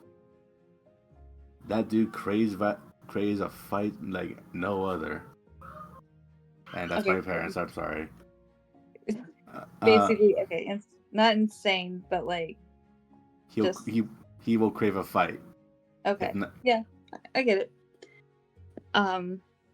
She will also give him the information of how she found out about, like, you know, her background a little bit, her parents, and then she'll also explain to him that apparently she is promised to somebody because her mother got with her father instead of that man. So you're being set to marry someone?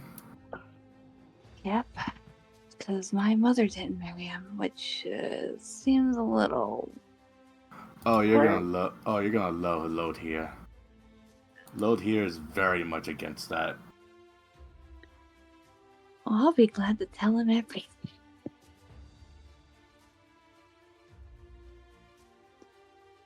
Again, he is very much against that, and he will absolutely. I would dare say, try not to let him into your parents' like living spaces, because he will absolutely beat them to death. I'm being serious. He will beat them to death. Oh, okay. No. I get Ignacio starts to laugh like a little like worriedly. He will, not can, not if, he will beat them to death. He'll beat my parents to death? If he finds out that you're gonna be married off to someone you don't like, yes. It wasn't my parents' fault. It was my grandfather. Then he'll probably kill your grandfather. Again, my friend does not care. If you point to someone and say that that person wronged you, he will beat them up to the inch of their life. My mother was apparently promised to marry. Actually, was it a prince? I forgot. No, just the son of the Raven family within Son of Ka'voria. okay, thank you. The son of the Raven family. But because my mother got with my father, my grandfather has now placed it upon me to be married with the same man. So, God, that sounds so awkward and disgusting. Ugh. Again, expect for him to beat someone up. Well noted.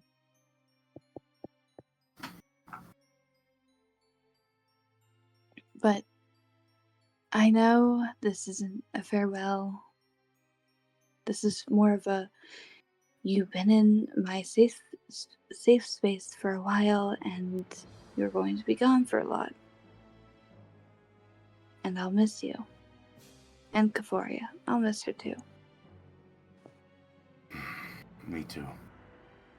I'll miss you too. Serephina will just like hug Ignacio.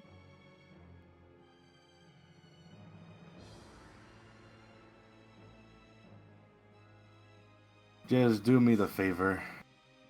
Mm-hmm. Try not to get yourself into much trouble with him. If he starts beating someone up, by all means, walk away slowly. Just act if you don't know him. He'll understand. He will understand. Oh, he'll do. Shall we go back? Sure. Mm.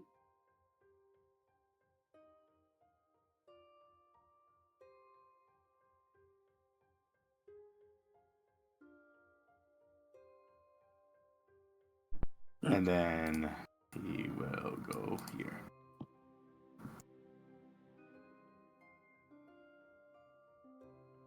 As you guys return, you see,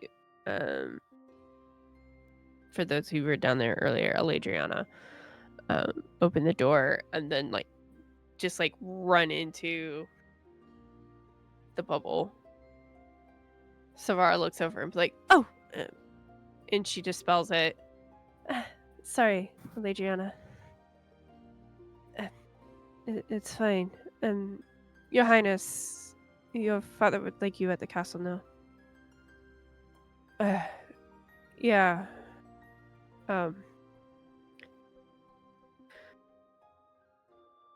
The boat leaves for Alno on the 15th.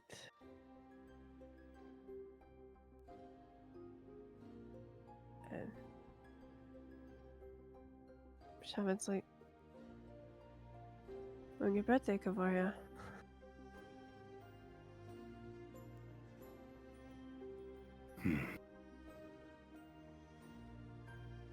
Yeah. It's alright. That's 1 year. Well, we're not getting any younger. It's about time we leave.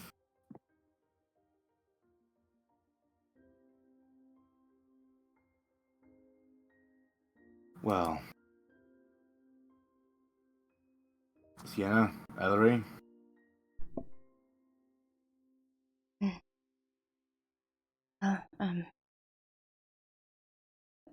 Would you still be down for the next few days to make that trip to Suntory? Just to see what we can find.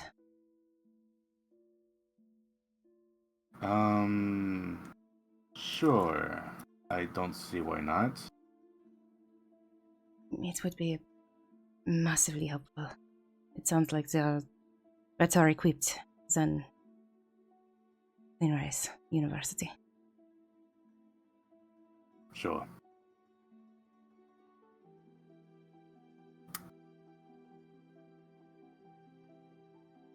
Anyways, I must bid you all a farewell. Shavan, I'll keep you updated. Thanks. Savara? Shavan, we'll talk tomorrow. Yeah. Go take care of things. Yeah. And Toya just gives a nod to you all, Nods back. and the three of them head out.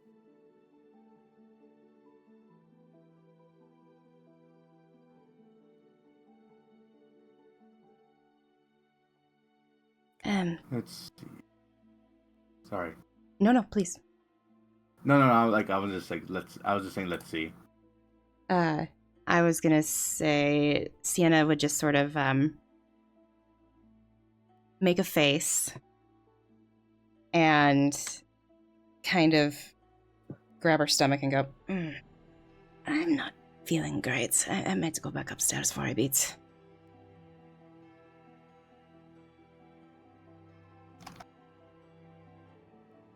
You alright, Sienna? I'm okay. I'm alright. Yeah, I am. Elery, would you come with me and just bring Cassie? I need to look at her, I think. 22 on perception. The hardcore dissociation that Elery has been doing at the plate in front of her breaks. And when Sienna puts her hand on, she has her immediate attention and yes, of course. Of course. And she stands up so quickly that the chair knocks over behind her, and she nervously leans down, picks it up, sets it back at the table and a little bit away so that Sienna can pull herself back out and step out of the table with her. You said you rolled a 22 perception? I did. You know that Sienna's not actually sick. Cool. Doesn't matter. She's still going to stand up too quickly and the chair's going to fall backwards. Just making sure you know. I rolled a 17 on the die plus 1 for deception, so that's an 18 for anybody who's trying to look and maybe see, but Sienna is making an excuse to take her leave, but also get Elery out of there. Cool. Elery is a glass case of emotion right now, so it's like, yep, yeah, sure, of course you need to leave. Yeah, and following your lead. She'd give a almost a bow, like a very deep nod to both Shavan and to Savara. Elery mimics her. Quickly, ungracefully, stiffly, like a statue bowing to someone. She excuses herself. Sorry, Shailene, I don't know if Shavan or Savara say anything, but as soon as is polite, I think she would just excuse herself and start to leave. Yeah, Elery will just follow behind her. Serephina is just confused and concerned. I take it she did not catch on to the fact that Sienna's not actually sick? No, it was more of like, Elery.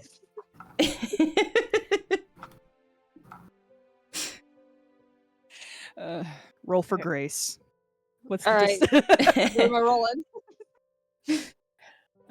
No. For Mel and Harper, is this leading into what we had discussed? I think it actually makes sense for it too, personally. Okay. So stick around for the VOD because that'll come up. To bring back an oldie but a goodie. Smash cut.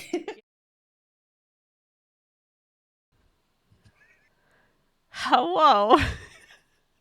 Hello. Hello. Oh How's it goodness. going? Oh goodness. We're off to a great start. Uh-huh. You're a little giggly. Off to a great Yeah. start. But anyways. So, you both have just walked out of the dining hall after lunch. After having Very poorly feigned stomach bug. yes. After all this just bombard of information. Sienna, you notice Elery was starting to feel probably a little uncomfortable. And you feigned a stomach bug to get out. Where are you all headed? Oh, there's a couple of options that she'd be thinking through. The first would be the library, but at the same time, that is indoors, information focused, and probably, like, Sienna's trying to think through, like, what would be the best. She should ask Elery, but she's also going to think maybe we could go back to the room and kind of decompress. And the other option is we were told about the gardens by the prince. So I think outdoors would be the best, but I think Sienna would ask Elery. It's Before making sweeter that if you just assumption. impulsively take her to the gardens, to be honest. Oh, then we're just taking her to the gardens. Then, Okay. I suppose. Okay. All right, Pause for a second. Look at Elery. We're going to the gardens. we're going outside. Come on. So first, before we even say the gardens, we're going outside. All right. And Elery would just follow. Yeah. At this point, she's just following. Maybe Has she gone nonverbal, do you think? Like, to some degree from just shutdown? No. Okay. No, because she's aware of what Sienna's doing. Mm-hmm. The key thing. If she wasn't aware, she probably would have. But Elery at this point is, still fully cloaked and everything, and you've kind of been able to read by this point, like, where her hands are in terms of whenever her anxiety kind of spikes. Mm-hmm. Everything curls in to some degree. Curls inward, right. At this moment, as they are heading over and outside, you would notice that she has got a hand over her chest. Oh, okay. Beneath the cloak as she is walking beside you. Got it. And unless we want to start there or just go ahead and start here, whichever. I'm good to start there, and Shailene, I'll just leave it to you. Like, how, like, do you want to do the walking over? But I think that's up to you to drive. But I think Sienna would ask. I know you're not all right, but do you want to talk about it?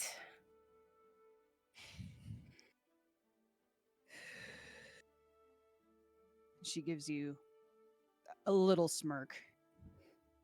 You did it on purpose, didn't you? Maybe a little bit.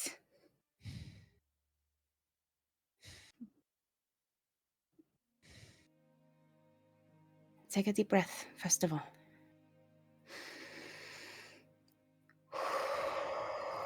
She starts to rub her chest a little. And Sienna will reach up and put her hand on, like, as high up Elery's back as she can reach, which would probably be like lower back shoulder blade kind of thing. And just say, it's all right. Slow breaths, let's walk. Right. And she wouldn't ask Elery to talk past that. I think it would just be leading you in a direction and just trying to keep you breathing. Even if you started talking, I think she would just be like, all right, now, just breathe. She would follow you silently then, trying to keep her breathing. Mhm. Trying not to control the pace, I think would be another thing. Walking with you, however you set it up, she will just follow. Okay. Breathing. She maintains physical contact in some way. Like, because of her height, she probably can't keep her arm all the way up that way, but she would at least just make sure that you've got something of like her hand on you. She's not dragging you by any means, but it's more that like, we're going this way. She knows where she's going, thankfully. Yeah, but also that like, hey, stay grounded, stay with me kind of thing when you're having an anxiety attack that is necessary.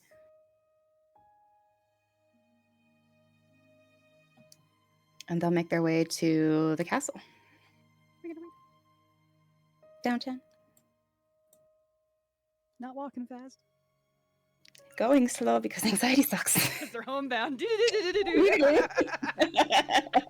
As you guys are walking through, Sienna, you know this area to be Centauri University. Even though you attended Queen Ray's, it's quite like well known that Centauri takes up most of this second tier. And you're actually entering into the grounds at this point. And you see students walking around as you're passing through. So as not to draw attention, ideally, I think, hopefully without freaking Elery out, Sienna would just kind of like try to look like nothing's wrong, you know, just sort of like maybe loop her arm over her forearm and like with her other arm put the hand on, like a couple walking, but this is more for everybody else so as not to draw attention, which would I think Sienna's thinking which would make Elery feel even more self-conscious. So she's trying to avoid that by putting on a show is the wrong word, but it's the closest thing to say fast. As go ahead. Would you say you had the arm looped around the elbow where she has her hand to her chest, basically? Okay. Yeah. As you're walking, you almost immediately, like after you make that change, you almost immediately know they're not paying you any mind because the main thoroughfare does not have any students. It's all amongst the buildings on either side, and you just see they're just trying to get to their next class. They literally could care less that you're walking. Yep, perfect. That's New York City streets, baby. Yeah. Nobody cares unless you're bleeding. Let's go. Because, you know, even though there is this entire university that is covering, there's still this main thoroughfare through the university that splits the campus apart. And it's just more of the students have gotten so used to just normal foot traffic that they just decide not to pay any mind at all. Perfect. But both of you could go ahead. Sienna's eyes are just on Elery the whole time, watching to see if like the heart racing is getting worse or if it's getting better. Is her breathing improving, not improving? Yeah. Elery she doesn't have to report back. Elery is entirely focused on the steps in front of her. Perfect. One step at a time. Breathing. She's if she is aware of other people just being around,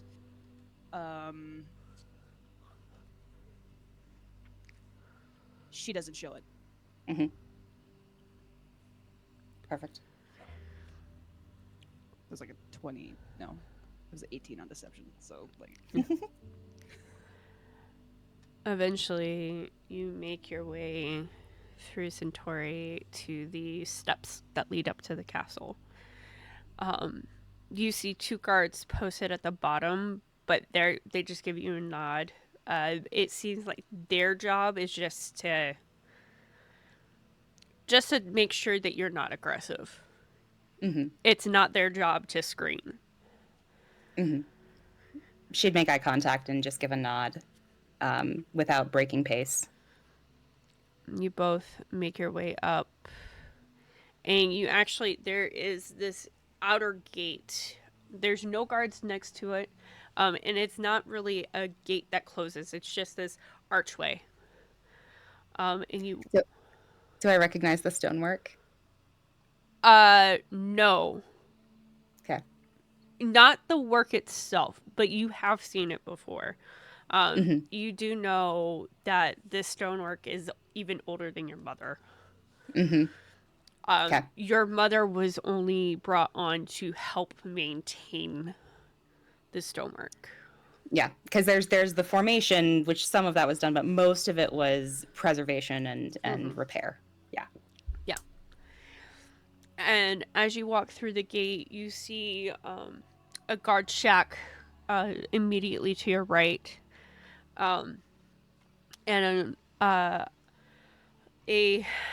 half-elven man walks out, black hair pulled into a ponytail. He is wearing the typical guard uniform, and he comes over and is like, good morning.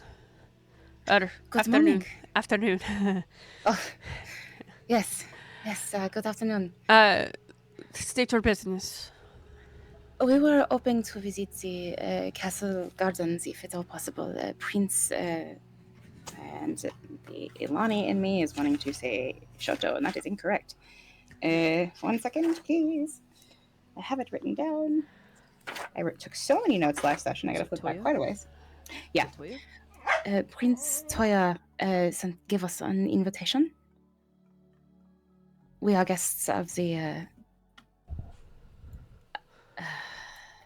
It is Prince Toya, yep. We are guests of the Lavora family. Of course. If Prince Toya said that you can come into the gardens, that's fine. I will lead you to the gardens. My name is Eduardo, by the way. Eduardo! Are you related? My notes are not helping me, Melody. Do I recognize Eduardo? Hell. You do recognize the name Eduardo. I do, but the question is, do I think it's the Eduardo that was recommended to me back in Zochico-con? You can certainly ask. I think she will. Are you related to anyone in Zochico-con by chance? Yeah, I have a cousin there. Sebastian. Sebastian, that's right. He runs the Drunk Monk, yes? You've met him. I have, and I've had the signature drink as well. But that is unimportant. I'm sorry. He recommended to say hello to you, if nothing else, and other activities that, should we need it, you could potentially help with. But that's, of course, not why we're here. But it is wonderful to meet you. I am Sienna. Of course. Wonderful to meet you. As I said, I am Eduardo. And this is Elery. She would introduce Elery so that she doesn't have to, unless Elery was making a move to do so. You see Elery straighten. Like, caved in on herself. Straighten. Her hand is still on her chest, and she looks at Eduardo almost pleadingly. She gives your elbow a squeeze. Desperately trying to be like, yeah, no, everything's okay. It's just... And nods and looks back down. Her fingers have kind of gripped her chest a little bit. Okay. And she just gives your elbow another squeeze and just continues talking to Eduardo and says, so you work at the castle. It's a beautiful place. I've spent some time here myself. It's lovely. Yes, of course. Please, this way. And he leads you all in. Perfect. She'll make as much or as little small talk as Eduardo seems to need. Because I'm being pushed by four-legged ones, I'm going to make this quick so you guys can get on to it. But Your landlords. Yep. Over in this section here, there is a small garden that Eduardo leads you to. Oh, it's a beautiful map. Oh wow! Right? This is exactly what I hoped it was going to look like. Yeah. Actually, Yeah. That's beautiful. Oh wow! Love this. You all Kudos to Angela Maps. you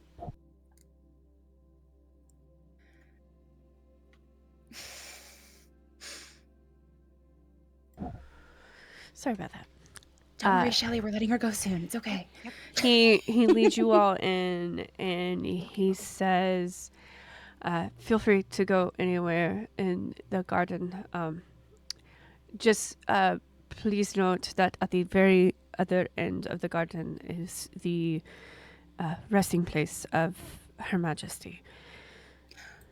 Of course. You are free to go view it, but I do request that you tread carefully." Of course. We would do nothing but pay our respects, if anything. But thank you.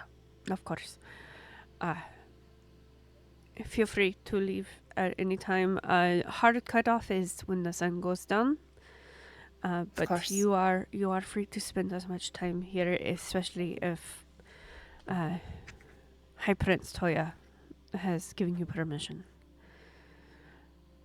Thank you very much. When you leave, just tell the guard at the end of the walkway there that you would like to be escorted out. Of course. So, feel free to go. And he walks off. And gives a nod. And then gives Elery another elbow squeeze. And another audible, like...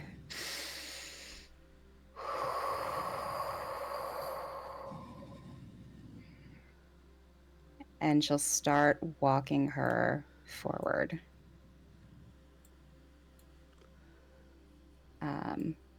Still I quiet. have the key. I'll just walk with you. There we go. There we go. With very slowly, but for the purpose of not necessarily needing to click all the way there, she would be making her way to the fountain on the assumption that there's moving water, right? There's moving water here, sort of at the end of this long way. Mm-hmm. And yes, there, as you walk down, you do get to the center of, and there's this spiral fountain. And you watch as the water cascades in this helix like pattern. You can see that it hits rocks on its way down on both streams, and then you see stepping stones all around here, and the water flows amongst the stepping stones and then out into the pool below. Perfect.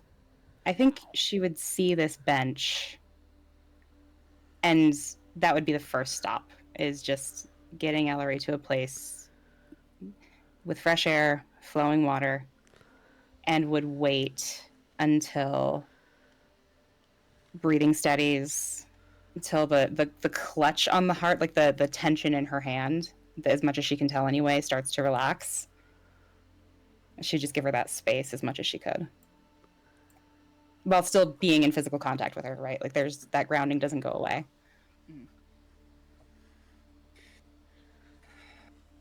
So Elery finally. Elery and Sienna, you find yourselves alone in the garden. And it's very peaceful. Even though you're in such a large city, all the hustle and bustle seem to have disappeared. And only the sound of the running water, the birds in the air, and nature all around you.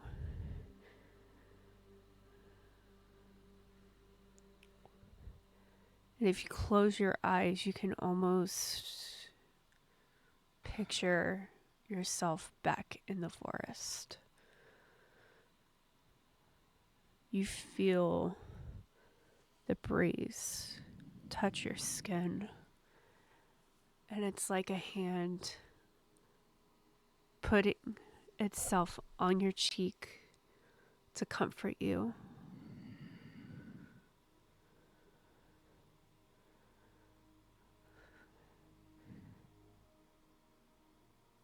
And hearing the breathing of your companion next to you.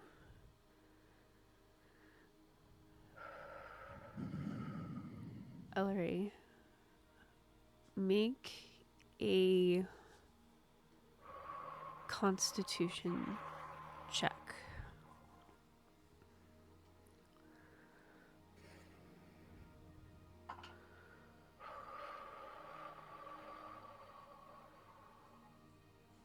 $22. Natural 19. All the confusion, overwhelm,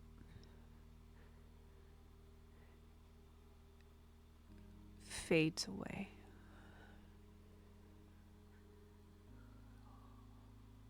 While it's still there in your mind, the weight of it all just disappears. For the first time, you've been able to just breathe.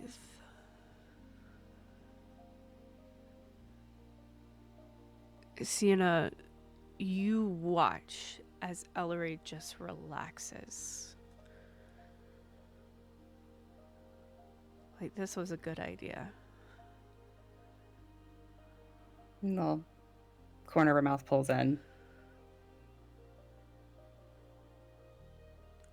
Just nothing but pleased to see her friend calm down and look more like herself.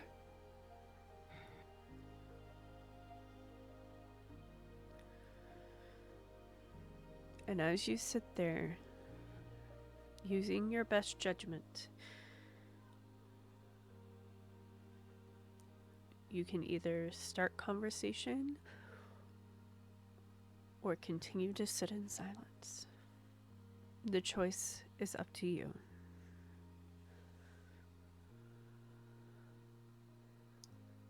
I think... hold on. I'm going to roll.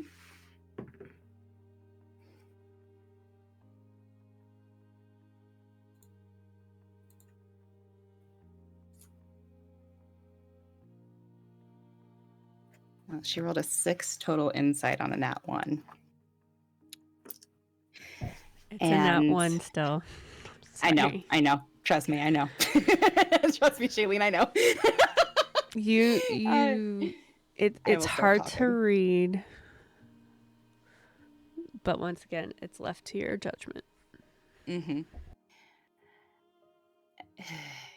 In a wiser moment, Sienna would wait for Elery, but I do think that she starts talking, all well-intentioned, but she probably does it a little sooner than you might be ready for, Elery, and just says, "Oh, is that better?"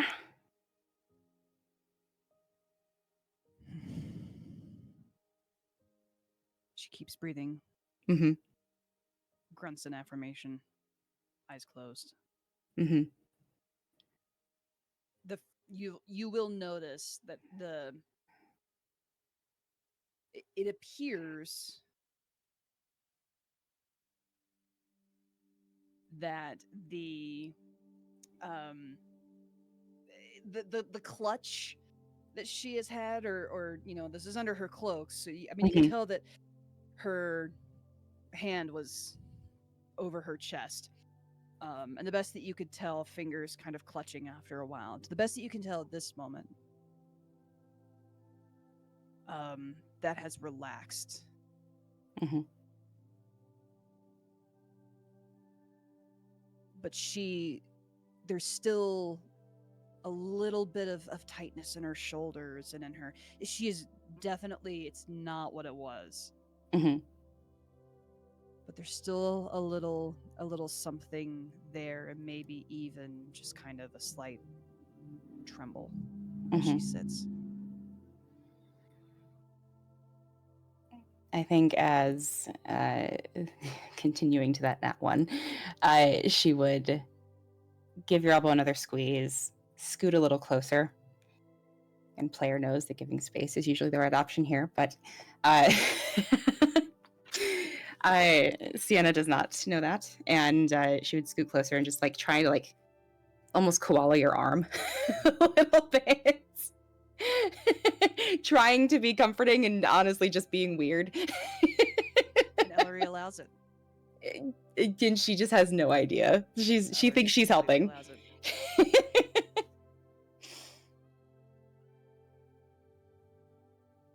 And I think she would eventually say, I think she would eventually ask again, how are you doing?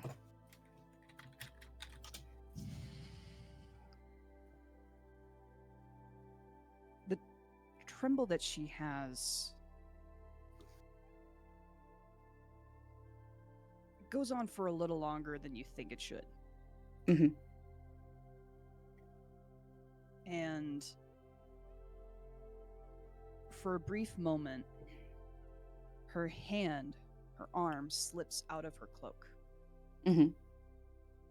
Her cloak is kept together at this clasp under her neck. Keeps the whole thing around over under her neck, near her shoulder. Keeps it over and helps to cover her for the most part. Mm-hmm.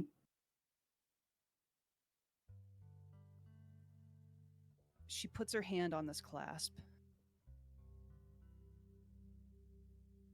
She opens her eyes and she looks at you.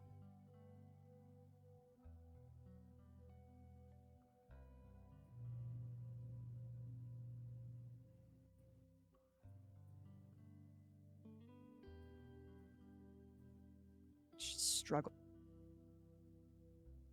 moving. She's still looking at you. Mm-hmm. This is different than the anxiety. This is different from what she was currently going with. This is pure vulnerability. Mm-hmm.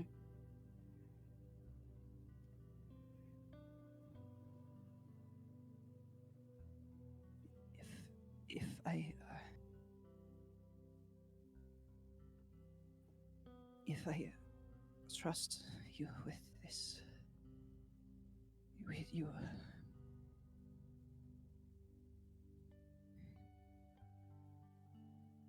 Will you let me breathe for a moment? Of course. And let me breathe for a moment. I feel like I might need to roll for it, but does she interpret that as I need space? Like, is that the tone that Elery is saying it with? There is not. This is where being at a table would make this easier. But at least we can both see each other. That helps. That is true. That is true. For the sake of this, I would say that the look that she is giving you is not a I need space from you. Mm-hmm. It is, I know something that will help me. Mm-hmm. I'm trusting you with this. Mm-hmm. It's not a step away. Mm-hmm. It's nerves. It's maybe of course. even a little maybe even a little fear kind of drawn into it as well. Sure. But you don't translate it as I need you to be away from me. She's giving you something here. Yeah. I think Sienna would nod and just say, any trust you're willing to give me, I hope to honor more than anything. But I am here for you, whatever you need.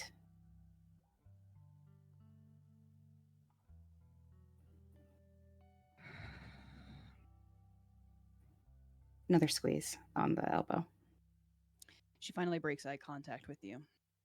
Mhm. And she fumbles for a second with this clasp. But it clicks.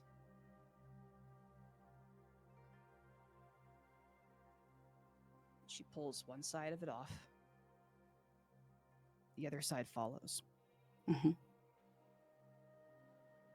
Underneath this cloak that you have seen her wear this entire time, you've been in enough battle by this point. You've caught glimpses of what she's wearing underneath it. But obviously, there is plenty that has been hidden to this point. Mhm.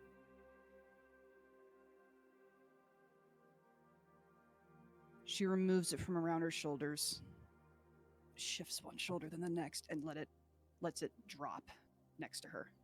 Okay. Sienna would have she wouldn't have let go of your elbow, but she would have sort of offered her hand as a way to take it without trying to push to take it, if that makes sense. She is wearing very practical clothing. Loose in a few spaces in order for full movement with her battle axe and everything in between. But it is certainly a lot more of Elery than you have ever seen to this point. Mm-hmm. There's a tan line at her neck and where this cloak has always rested. It's a very deep tan line. Mm-hmm. And it would be funny. It would be amusing if it weren't that for almost every space of skin that you see has some kind of scar. Mm-hmm. It's in the skin, this sort of V-necked tunic that she has on. It's in the skin underneath where the cloak had rested, below that tan line. The half sleeves of this tunic, you see what you've long known to this point. She is absolutely shredded, corded muscle, and all of it is littered with scars. Across her elbow, a gnarled something that comes up into her forearm. Little self-defense wounds on her fingers. Little cuts up near the tops of her knuckles. There's a little bit of everything. Some are practical little cuts, and some are gnarly, raised, puckered skin that's been there for who knows how long.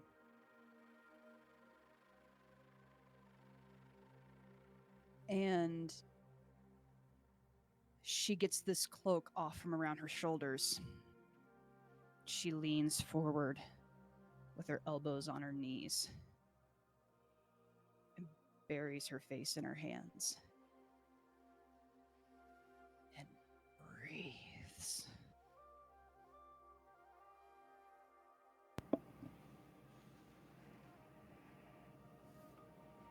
And then between her fingers, out of the corner of her eye, she's looking at you.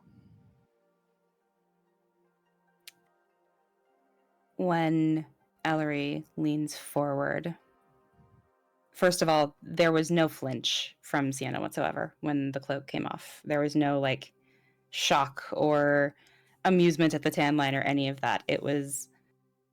It almost takes her a minute to see it because she's so watching your face and your breathing and so keyed into Elery's emotions that when she scoots forward and puts her head in her hands, that's almost the first time that she sees it. And the corner of her mouth tugs back again. And whatever space there was when she scooted in and koala'd at first, if there was any space left, she would close that gap to do the right hand on your right arm, left arm around you. still watching your face, but her Yeah, height, right? front Like, back. yeah. But because of her height, she's kind of reaching a little bit. But it's all very, I've got you, being an anchor for you. And there's, I think she does recognize what massive trust this is, and is more being careful so as to not tread where she's not wanted, but also wanting to know that she's very happy to be there. Like, it just there. And she would just say, "Is that better? A bit?"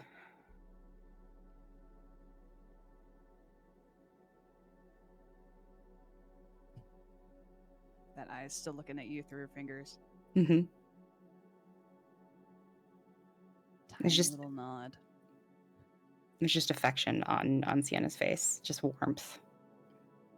It's not even necessarily like anything other than just affection for this other person that she holds dear.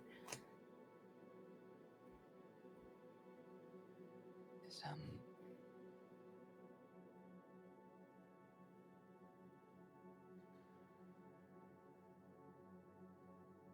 there's a lot, but it helps me breathe sometimes, not having it on.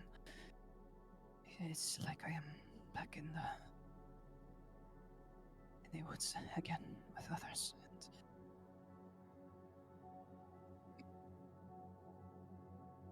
And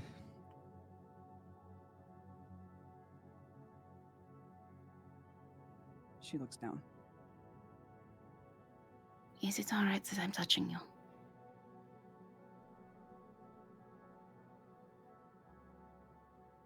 Yes. Okay. If it's ever not, just say the word, all right? Are you all right touching me? Very much so. Thank you for letting me. And she would, with that same posture, like, sure, give your arm a squeeze and just start very slow circles on your back. Stop, like between your shoulder blades.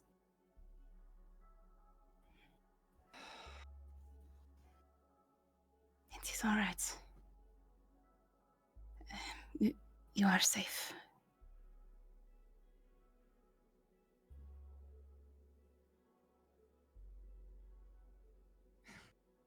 Hand rubs at her chest a little bit again. Hurts. It happens sometimes. Anxiety?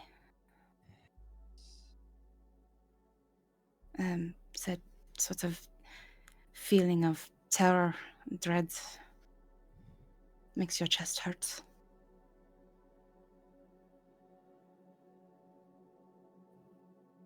Is it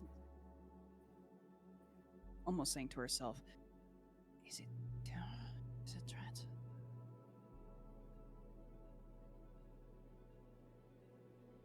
Like you're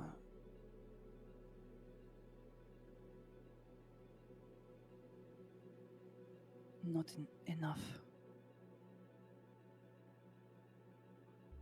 And you know it.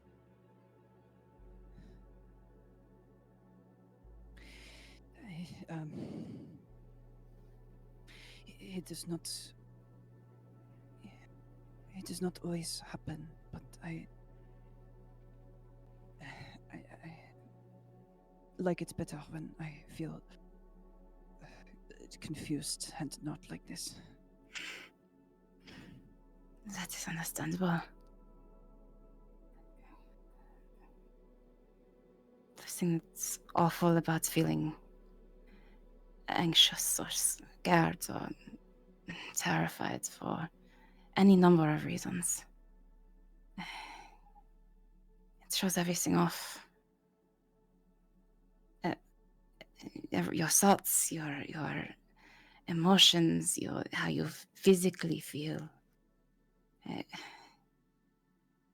I'll admit it doesn't happen that often for me, but when it has been crippling. It feels worse than being stabbed, which sounds dramatic, but you know, when you fight, you get stabbed, and that doesn't bother me as much as these feelings that I believe I know you're going through. I would almost rather get stabbed than feel this way. She just smiles and nods. It like gives you that little shake, the little like hug shake. I understand. I can stop it from hurting if I get stabbed.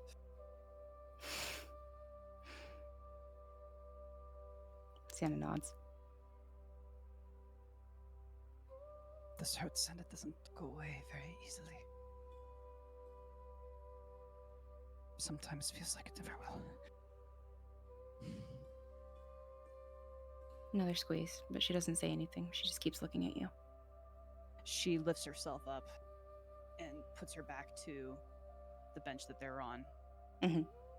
And she'll slide her arm from behind your back so you can do that, but she still keeps both hands on your arm. Broad shoulders. I mean, you're really getting a feel for this person that you've been traveling with for a while. Her hands rest in her lap for a second, and she lets her back relax against the bench, and her head drops back, and she takes deep chest expanding breaths. And for really the first time, it's incredibly easy for you to notice that her neck and her face completely clean. There are no scars there. It is everything from that kind of tan line and below that is covered.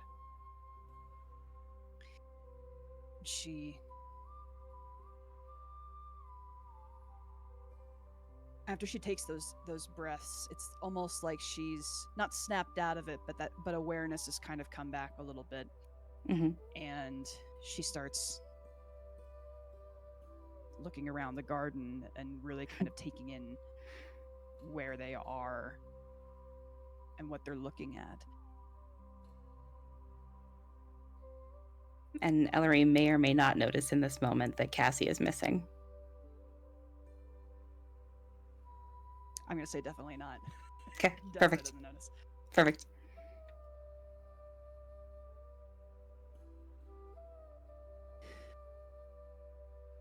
Is this the gardens?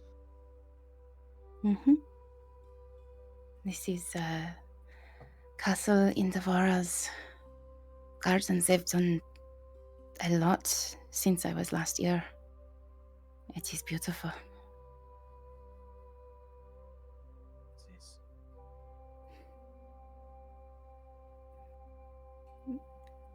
And Cassie would come flying from one of the directions that had a flower bed, carrying a flower, like a little carnation, something small. It probably had fallen off because she didn't want to, pick flowers out of this place that she was just put in. Yeah. But she did tell Cassie to go find a flower without breaking anything and bring it back. And so Cassie would land on Elery's shoulder with this flower and drop the flower into her lap. And it's something that you have absolutely seen Elery do before. She has this flower, and for these, with these scarred, calloused hands that wear 2 rings, one of which is the moonflower ring. Mm-hmm. She holds this flower so delicately and stares at it for a moment, looks back over the garden,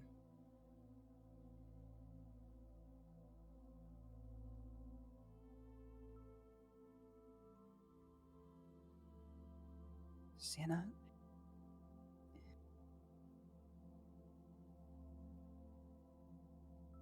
what am I doing here?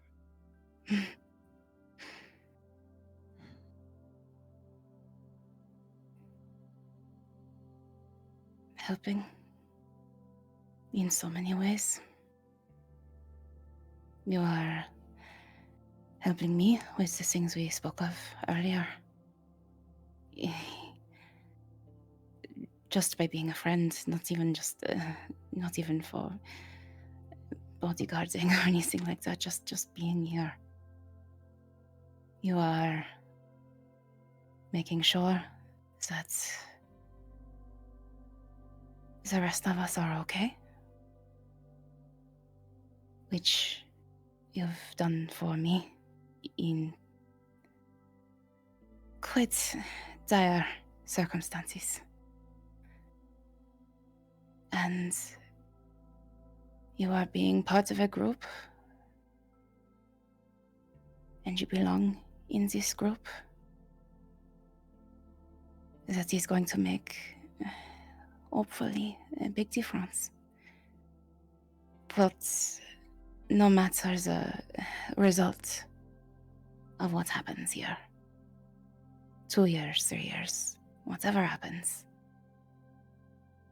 you are here first and foremost, just as Elery. Just as the person that we needed right on the perfect amount of time, and very quickly became our friend.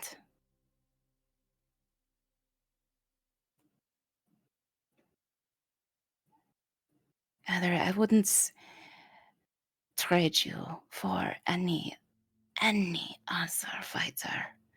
Not because I've seen you in battle, though that helps. But because I don't want anybody else to go through this with. That's you. And I don't know. Maybe why are you here is a broader question than I can answer, but for me, I am glad you are.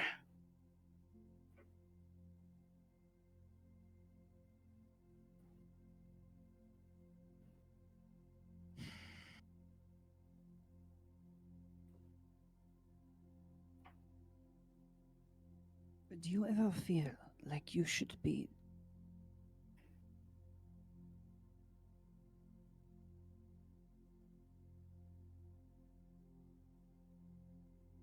better than you are? Constantly. She's not looking at you anymore. She is looking at the flower, and there is a sense that she is lost somewhere in a memory. Mm-hmm. Constantly. I told God that she had made a mistake in choosing me the night that you had to carry me back. Even before then, there's so many things I wish I could do better. But yes, I know that feeling. It doesn't sound possible. You do so many things, and you and Ignacio and Serephina, Ka'voria.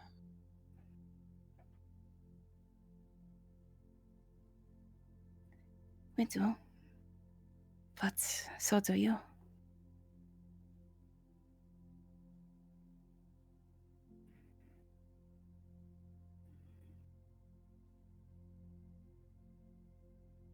May I ask,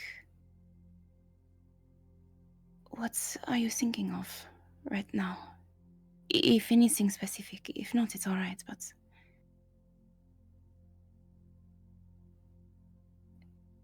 I'm here to listen.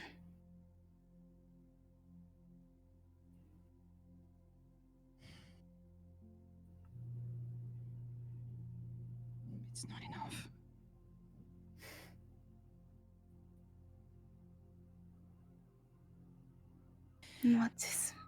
What is not enough?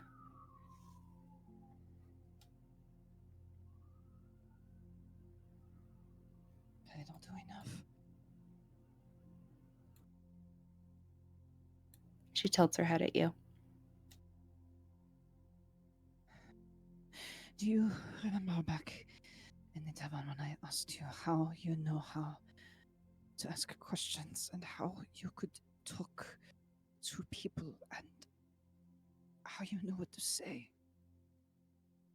Yes, I remember.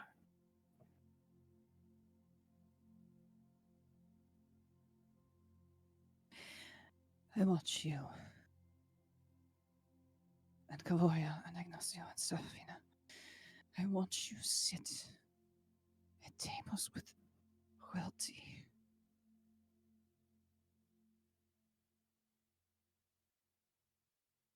You ask things with so much confidence, and I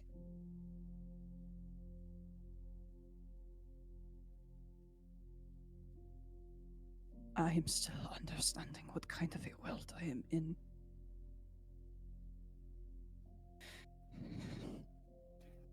I've always known there was so much more than the forests and the hunts and the people outside of it, but now I have been to two places that have felt like two completely different worlds. And I do not know what to ask. I do not know how to piece together gods or towns or whom I should speak to or how I should even speak. And her eyes begin to well up with tears.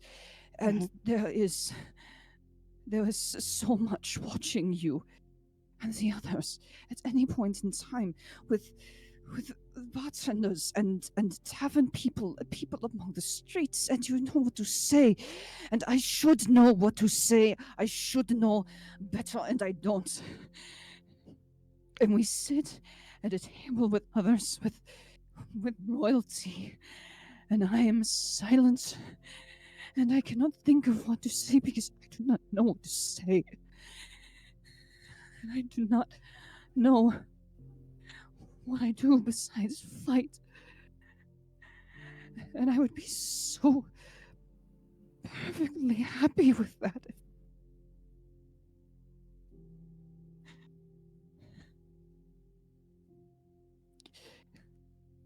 if I didn't feel so lost all the time.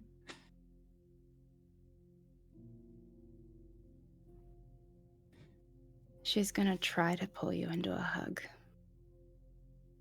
She won't lets it happen. force you, but she tries. So if she does, then she would just pull your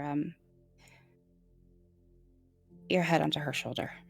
It's probably quite a lean, but she just pulls you into the tightest hug that she can possibly give. She responds. It's pretty stiff. Mm-hmm. But when she begins to catch on to what's going on, she does shift to put her head on your shoulder. However, even with delicately holding this flower in her hand, the rest of her still becomes very tight. Mm-hmm. It's like shifting into a new position means like a new self-defense mechanism. Mm-hmm.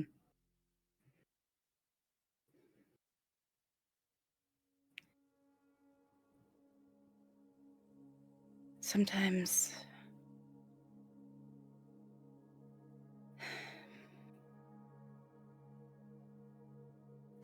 not saying anything is a better choice than you might think. I talk and feel like I'm saying the wrong thing constantly. Like I'm saying too much, or I'm being too loud, or I'm not. I think I'm being funny and then nobody else does, or there's constantly this in the back of my mind, and I struggle with it too. It's a different form, but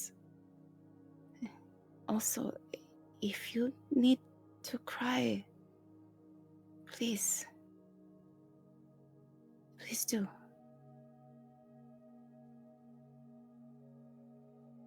This has been a lot. Not just for you. We're just good at hiding it, I think. in a way that maybe isn't helpful or healthy.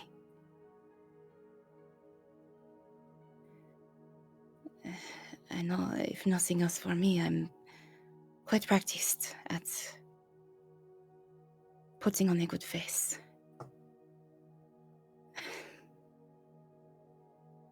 Because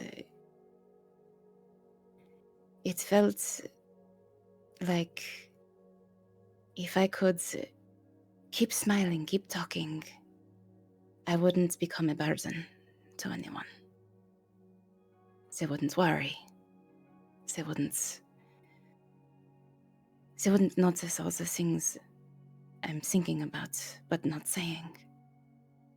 And by no means do I mean to diminish the struggle with not knowing what to say.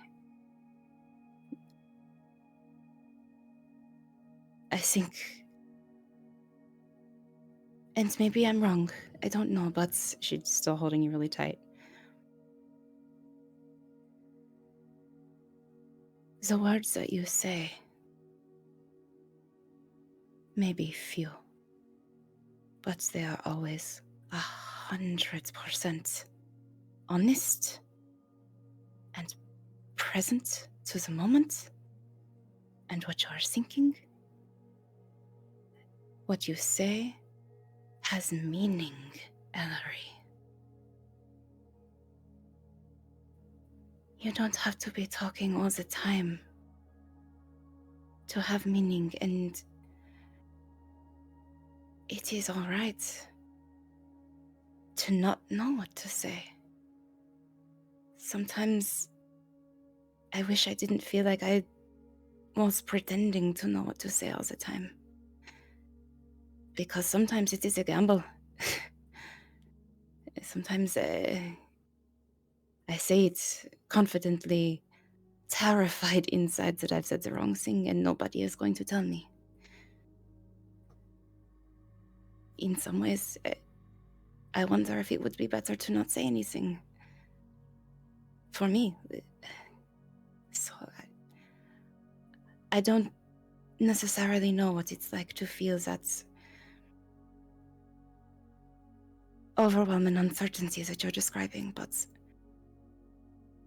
I don't think you're speaking any more than you feel like you need to or want to is expected, or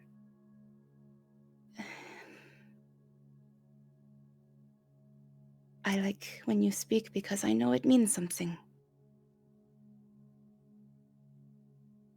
It's never empty. And I think small talk and knowing how to talk to bartenders or guards or whomever, it is pleasant, but that is not necessarily the same thing as meaning. And I think meaning is sometimes far more important.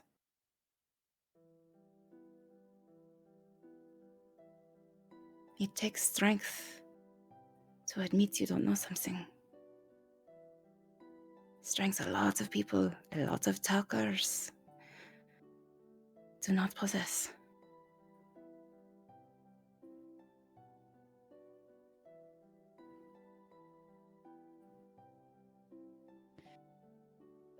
Make an insight check for me.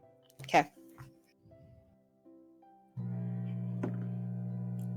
It's a natural 19 plus 5 for 24 because our dice know how to tell a story. Uh-huh.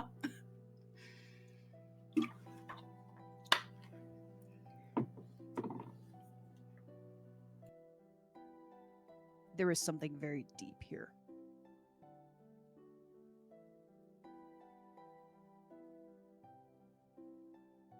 The words that you say, she registers.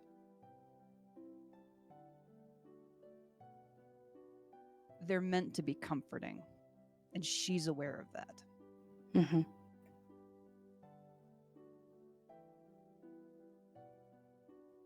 And for the sake of the audience, I'm not even going to roll a deception. Mm-hmm. Because there is no deception right now. Though your words hit and are meant to be comforting, you can tell based on her expressions when you say specific things.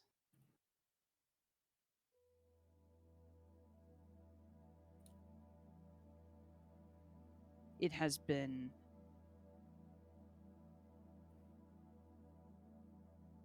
grounded into her something different.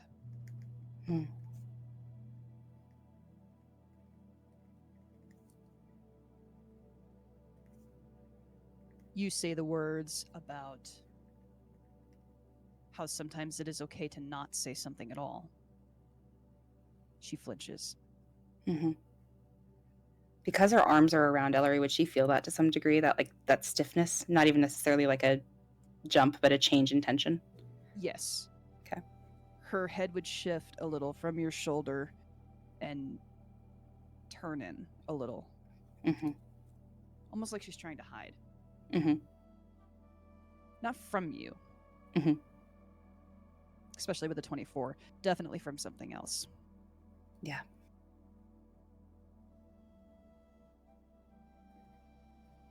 You say words about wishing that Sienna didn't talk that much. You tell immediately she's in disbelief about that.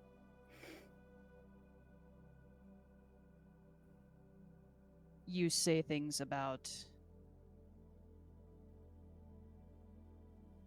wondering if she's ever said the right thing, how it's a gamble.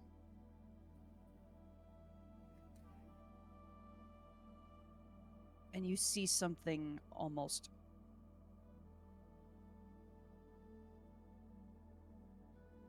not hurt. More in the vein of kind of self-deprecating. For her or for Sienna? For Elery. Okay. She's thinking a lot of things as you're talking. And you get the impression that a lot, with a 24, because the dice love to tell a story, you get the impression that a lot of this is stuff that she has either heard before or told herself before. But there is something very present in her mind that has said the opposite that she's fighting with. Mm-hmm. I'll give you that at least with a 24, with a natural 19. It's quite a lot. It's good.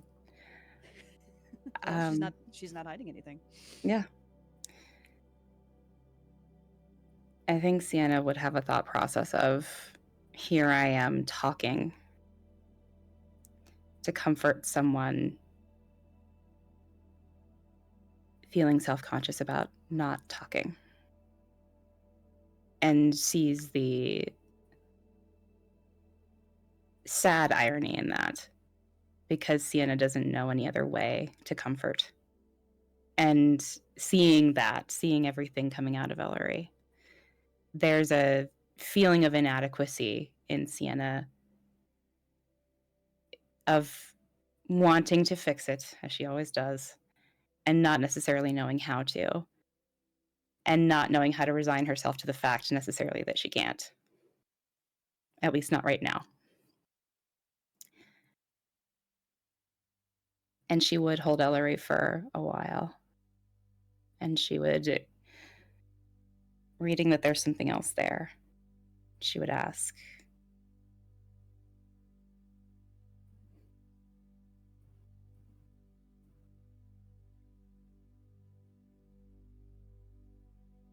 if you don't know the answer to this, it is okay.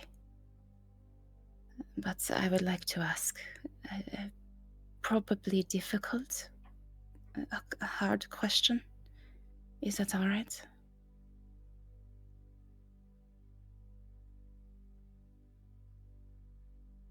She doesn't say anything, but she shifts just a little bit. Mm-hmm. Elery's head's still on her shoulder, right? Mm. she's gonna fully, like, as close as you can hold somebody, like with her hand going on her hair now, like not just like on the shoulders, but her hand like on her hair, holding her like protective, that protective sort of feeling.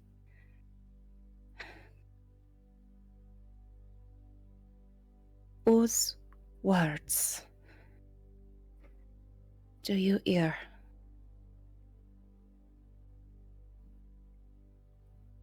That says the exact opposite of what I am saying.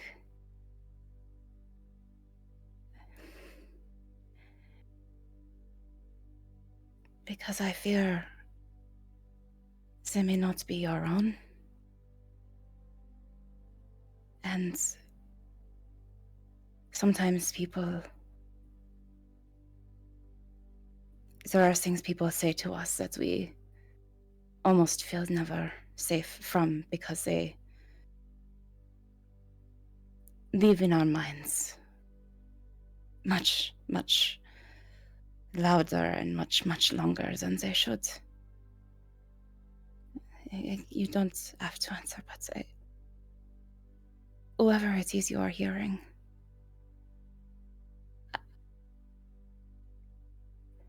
I know you hear me, and I'm not saying that you don't, but you should get a little grin. At least let me fight them a little bit.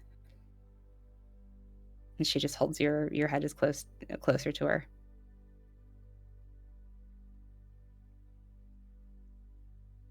You ask that question, and Elery freezes. Mm-hmm. And then she begins to tremble. Hold tighter. And I am going to roll a deception check. Mm-hmm. And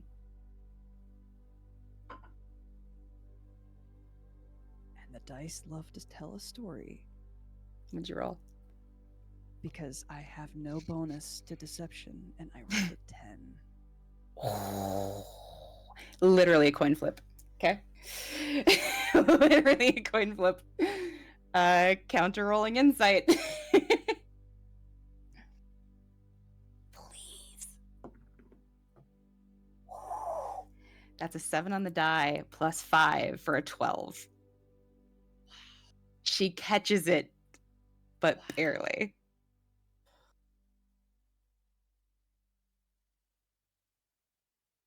Well, this certainly isn't where I expected this conversation to go. Welcome to D&D, folks. Wow. Okay.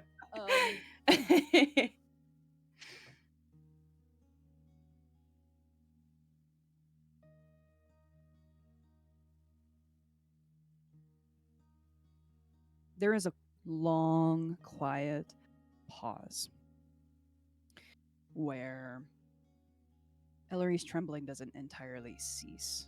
Mm-hmm.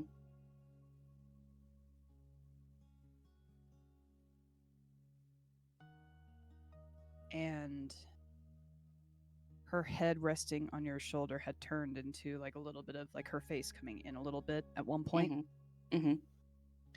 And now it is full on buried in your shoulder. Her eyes are hidden from you. Mm-hmm.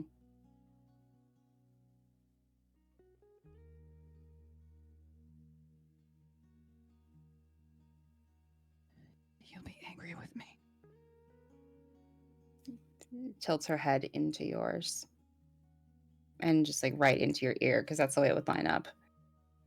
I promise you, with everything I have, I will not be.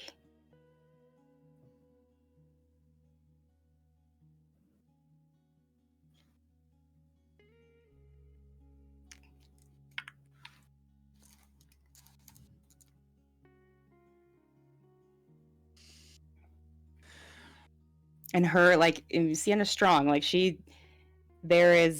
not hurting you, but just shy of that, right? Like, she's holding you as tight as she possibly can.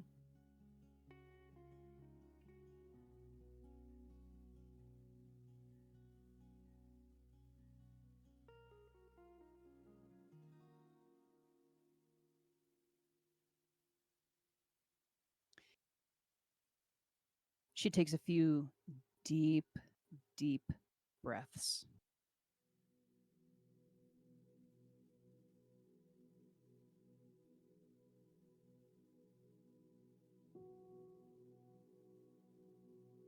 And says under her breath,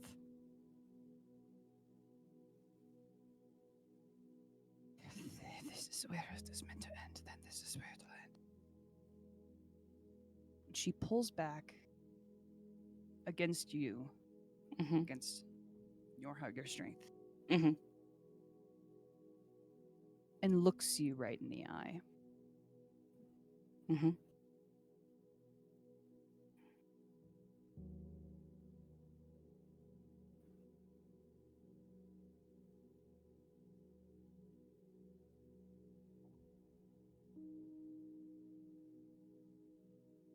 I am not from Avona.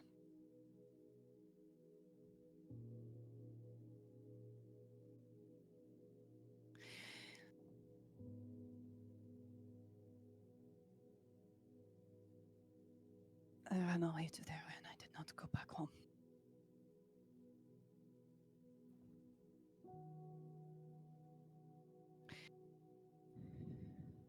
She reaches down and grabs your hands, just holds them, one hand in each of hers. Maintains eye contact with you the whole time, just giving you that anchor.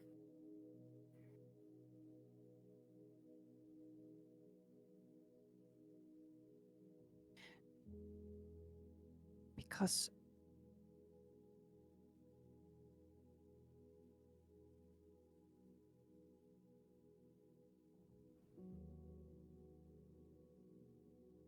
I was not becoming who I was meant to be.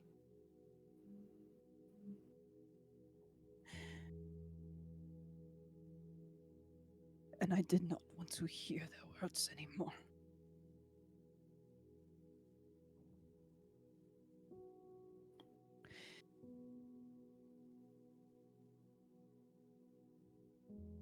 I stayed on the long hunts because I wanted to. Because it kept me away, but in exchange for that, I needed to be better with my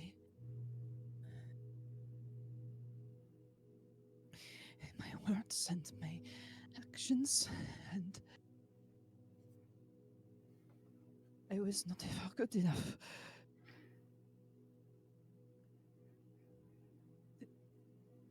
More was expected of me, and I could not give it.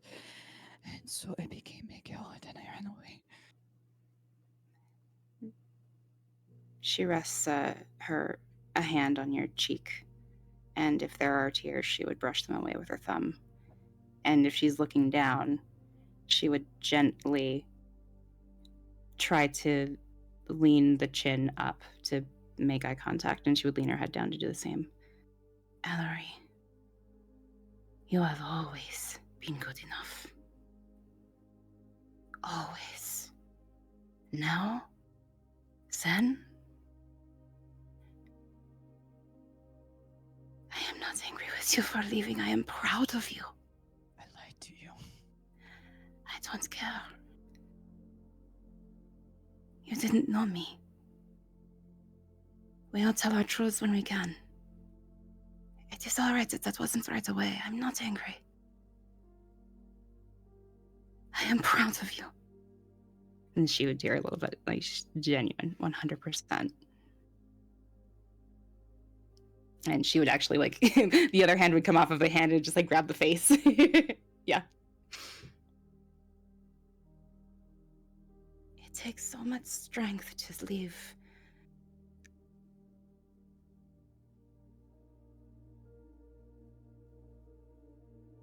People who you've known your entire life will say you are not good enough. I am proud of you for doing it. I am sorry you had to. But I would so much rather you have done it than keep hearing those words. And I know you still hear those words, but that will take time. You needed to go. And you went. That is not a coward. That is brave. Beyond belief.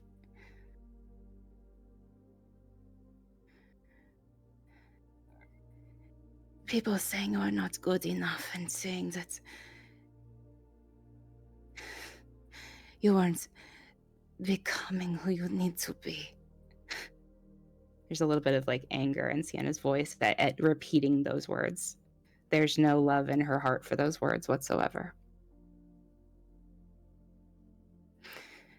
You are not running away from anything. You are going somewhere to become who you are supposed to be. This. Because anybody who says you're not good enough is not good enough themselves to make such judgments.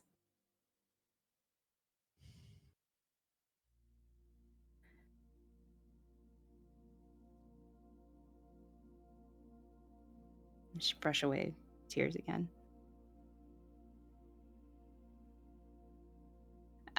I don't expect you to believe me right away. Actions, right? But I am not angry. I have never been prouder to know you, Elery. And she'd pull you back into the hug. She leans into it a little stiffly. Mm-hmm. Her hands were gripping yours tight. Mm-hmm. Tight. When you let them go to hug her, they kind of hover in the air for a second. She doesn't quite know what to do with them. Can she do the like elbow thing to like guide your arms around her? Sure. Like, yeah, I think she'll kind of do that. She's not forcing Elery to do anything, but it's just that like encouraging ease as best she can without forcing it. Yeah.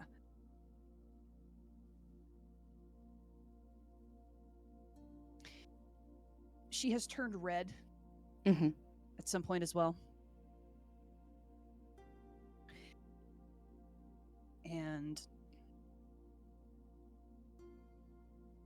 maybe greedily, maybe selfishly, she's not 100% sure, but she lets herself sit in the hug for as long as you let it go. Mm-hmm. And to take what is offered. Mm-hmm.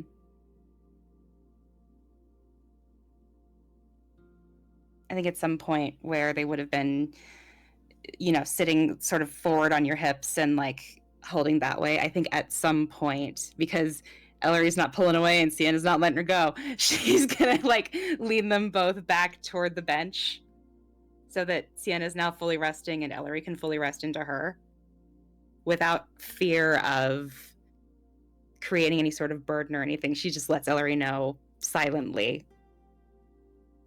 "You're not going anywhere."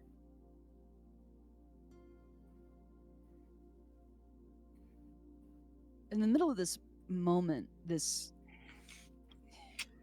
like raw vulnerability, this kind of familiar feeling of an open wound, of all the things that Elery could think of to say at the moment, with where her mind is and where her heart is and where her feelings are jumbled half a dozen other places. She's not mad. She's hugging me. She's holding me. She's keeping me safe. Incredulously, she kind of chokes out a laugh when she says, "So how do you know what to say when you say things?" Sienna doesn't let Elery go, and she just laughs back and she says, "I don't know." You speak so well, though. That is You nice to hear. You know how to jump from one foot to the next, and you do not stumble over the right word to say, or even if it is simple, it is still a question that you can ask. You said gamble. You must be very good at gambling. It seems to be right every time. You are very kind to say so, and I know that you're being honest and not questioning it. It's more, it doesn't feel that way. But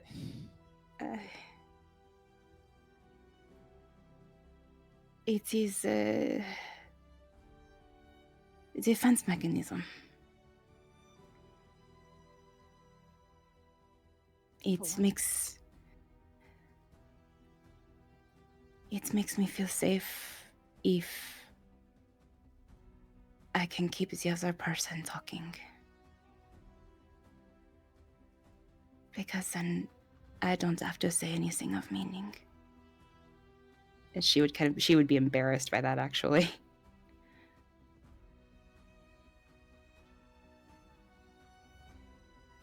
Elery takes a moment to absorb that. You feel safe listening to others talk. Far more than I feel talking.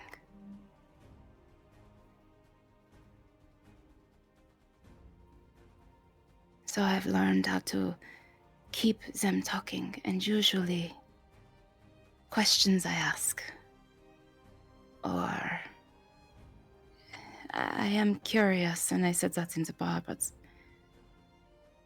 thinking about it more, I think I've simply learned how to keep them talking. So, what do they like to talk about? What are they interested in? Keep them going on about that. Don't let them ask me what I'm thinking about. It is fear, Elery. And she would laugh, but it's definitely like a half laugh, half cry kind of thing. Because I don't think she's really ever processed this for herself, even.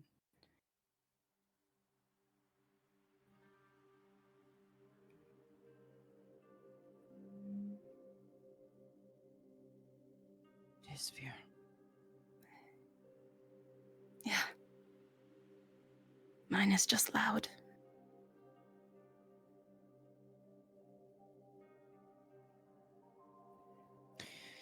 So she's doing that thing like where she's, because at this point I'm assuming like we've sort of leaned back and we're to have eye contact. She's definitely fidgeting.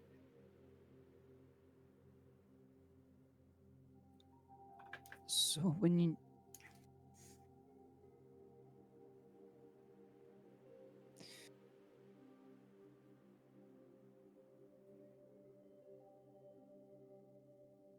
when you say that you want me to speak, you want to hear me talk, it is a way to help you feel safe.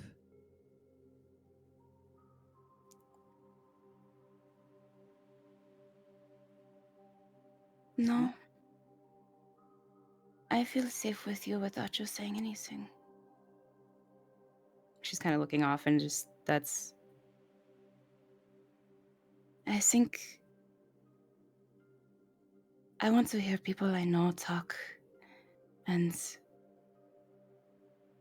it is easier to be open with them. But with strangers, I feel safer if I'm not the one talking.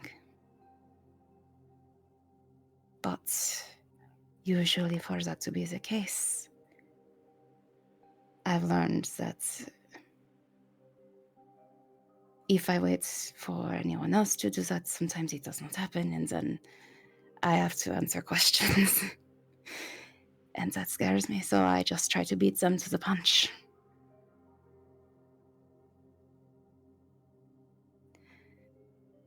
It is almost like a battle, if you think about it. Like, sometimes waiting for the creature to come to you is the move, right? But sometimes being proactive and going to them, making sure you control when the fight starts, where the fight starts, is safer. And the level of what of that is true changes by the creature and probably by how well you know them. And conversations are a bit similar in my mind. If I feel safe with you, I don't, or if I know you, I don't fear where the conversation is going to go as much. But if it is a stranger, the best way for me to learn where to go is to keep them talking. That must sound very disingenuous.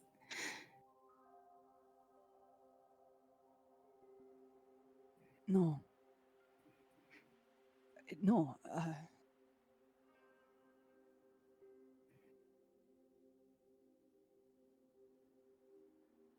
It actually makes more sense than you think. Sheepish, I looking don't up. think I've ever had anybody describe a talking in a way like that to me before. I'm just glad that it makes sense to you. Because it does. it feels scary to say.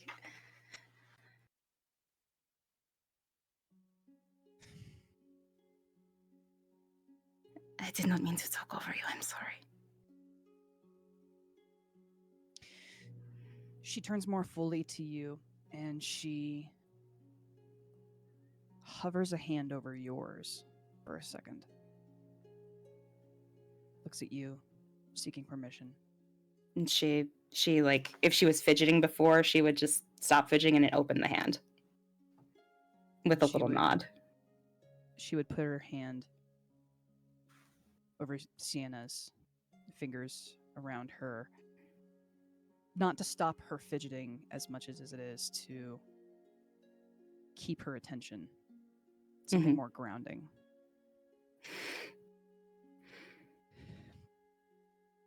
She squeezes it hard.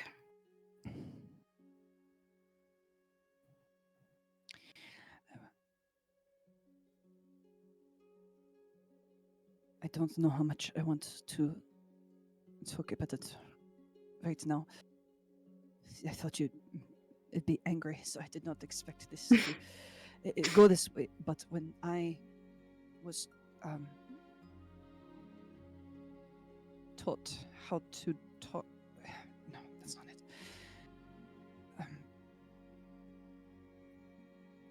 With instructors. Talking as a strategy was not... They did not care for hunting. They did not care to listen to any stories or apply anything to that so that it would make sense. They were more upset that I did not learn the way that they taught me. She nods. Conversation was to know what you are saying. To talk to the other person like you had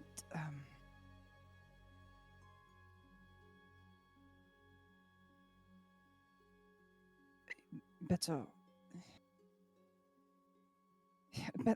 mind is not what they said, but that is what I'm thinking of right now. This actually makes sense. As a better strategy, it makes more sense because it is how you move, it is how you set it, and how you engage.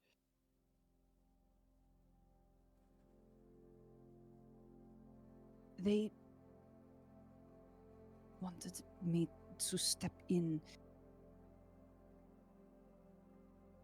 and have control. I don't know what that means. I did not know what they wanted. I did not know what they asked of me. And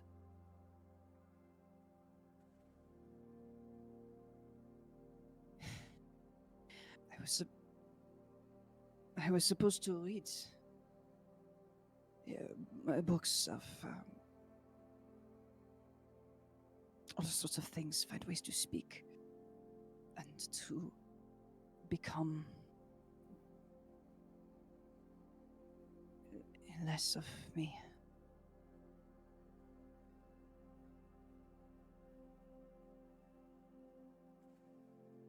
And it never stuck. Not in the way they wanted. I would go on the longest hunts. The longest hunts, Sienna, that I could possibly be on. But we had made a deal, and I had to go back to books, and I do not. She's starting to flush again. I do not read very well. I can, but there were words they wanted me to use, to learn, and to.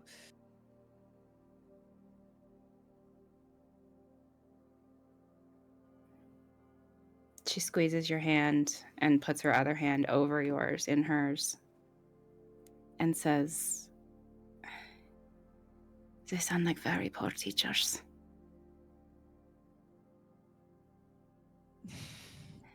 Meaning, simply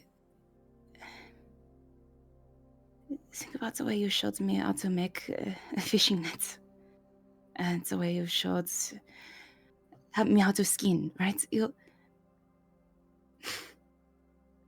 This is going to sound like bullshit, but I promise you it's not. You'll communicate better than it sounds like they did. Because you listened, you watched the way that I learn,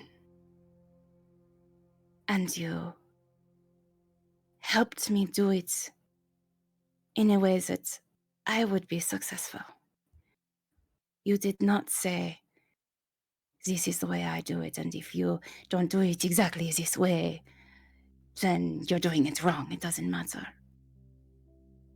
They did the same thing to you with speaking.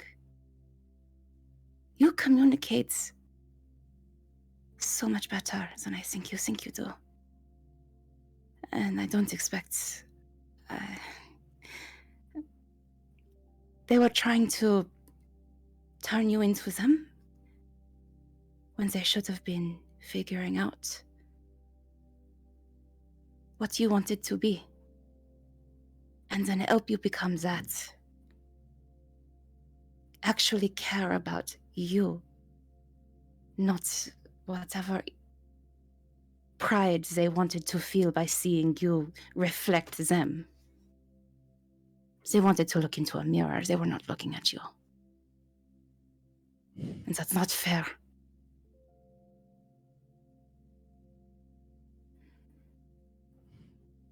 I am sorry you went through that. For a long time, I assume.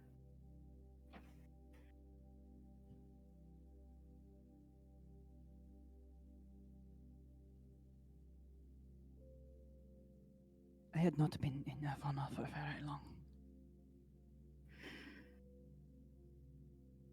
I didn't want... They were wise people, elders. They were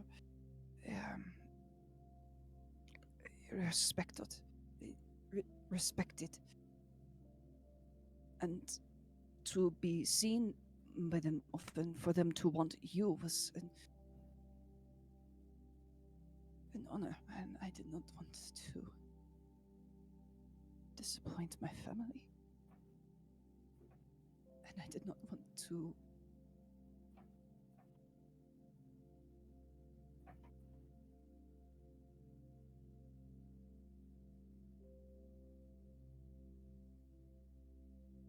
but it hurt a lot.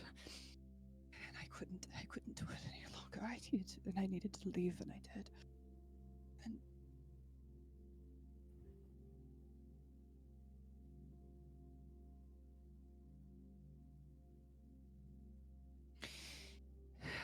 And I hear them more often than I want to.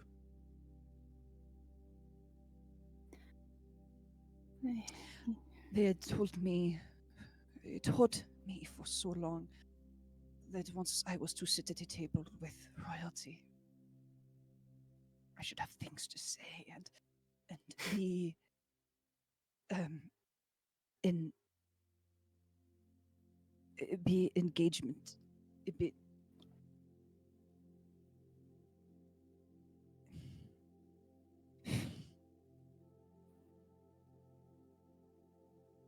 and what do I have to bring? I have a party and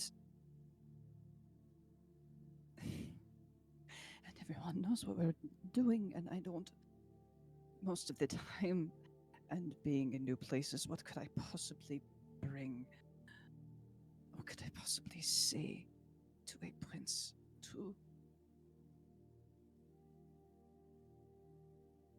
But I should have known. Says.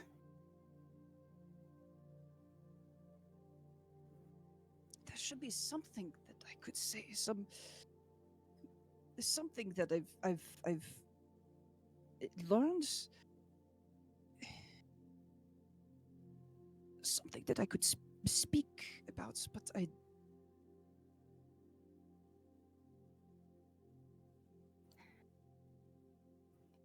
If the prince happens to bring up the best way to skin a rat, you would have had something to say. Sienna, no prince is going to bring up the best way to skin a rat. I mean, he brought up those meatballs a lot. I'm just saying, Elery. That was luck. Perhaps, but whether you are royal, and maybe this is the one thing that, when I'm not thinking about it from a place of fear, maybe this is the thing that I remember the most, is that no matter the position that someone is in, whether you are a hunter or a prince or a god, as we saw at the table, like, it is all people. We all have days where we feel like we are doing well, and we all have days where we feel like we are doing bad. And I think remembering that everyone around you is just trying to do their best helps me, at least. And also that whatever your best is that day is good enough. And it does not, whether it is good enough is not up to the people around you.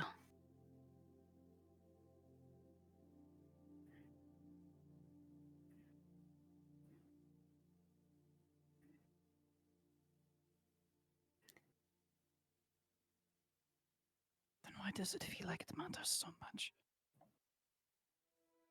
Because it is what you have been taught. And it is, to be fair, what some people believe. But in my limited experience, people who place more value on having something to say are people who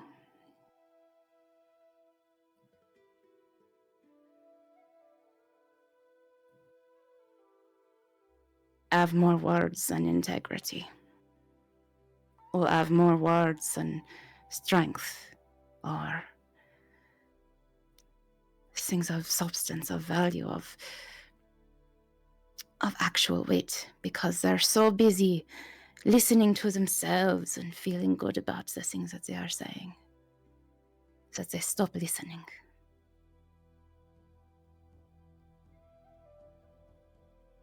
You never stop listening. I've noticed this. Yes, I can only imagine how frustrating it is to not understand the things that you are hearing. And sometimes I don't understand the things I hear, but you are always listening. You are always paying attention to everything around you. It makes you a good hunter, yes, but it also makes you a person that cares more about. And she would hold her sort of hand out and sort of gesture to around just the space around them.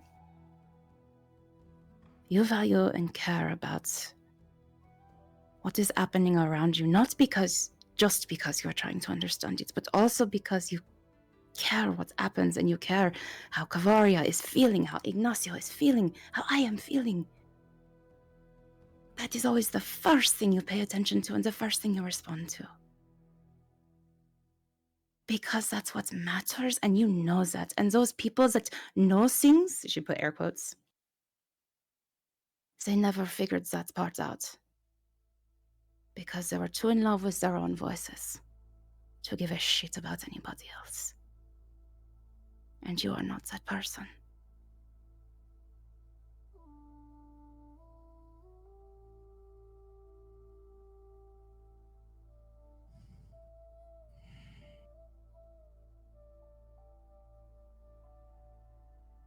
If I may, think about Serephina's grandfather. That piece of human, elven, whatever trash that wanted to force his granddaughter to marry someone with no regard for her. He is a diplomat. He has a position of power in Ka'voria. He is respected. Fuck him. And people like him. There are good people, there are good rulers, like Prince Toya and others we have met, but there are also many that are like him. And I suspect the people that were so worried about telling you you were not good enough without actually getting to know you, respectfully to you and only to you, were much more like him than they were like the rulers we have met that actually listen.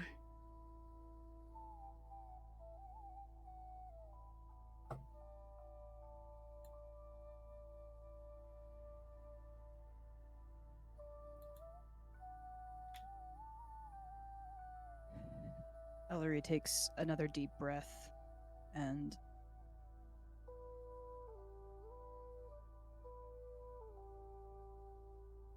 sighs deeply.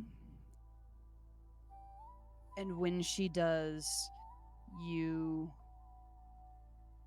find out pretty quickly this is all catching up to her now. Now she's tired. Now she is tired. Mm-hmm. And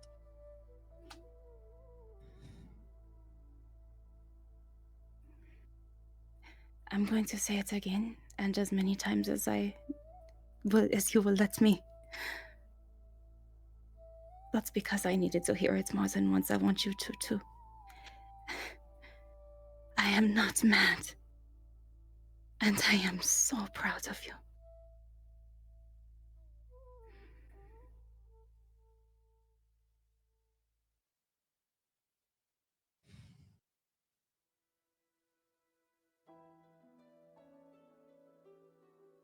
she struggles to say something for a bit. And Sienna doesn't, she doesn't sit there with any expectation of a response for too long. As soon as Elery isn't responding, it's more of a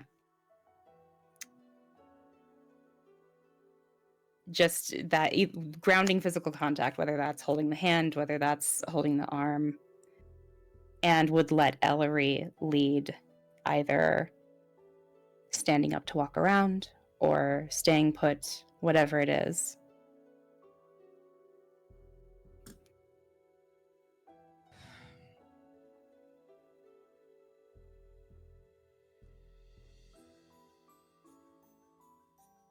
I will be honest, and I do not want to. I do not want to stop talking to you. I like talking to you. I like talking to you too. A little blush on the cheeks. But Sienna, I am so tired. I just watched everything fall, and honestly, I'm relieved. But we might want to go back to the mansion and I have wanted get a some nap since rest. before lunch. We should probably get you a nap. We can come back here another time. But I'm really glad that you came with me.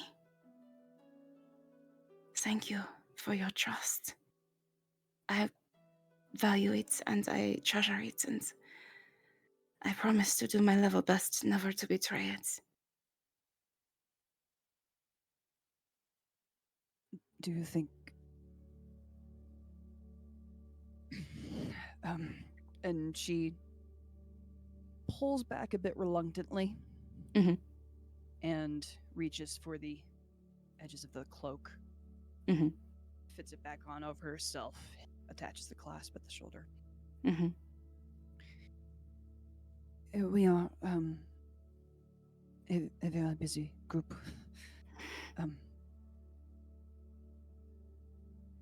But if you would want to, do you think that we could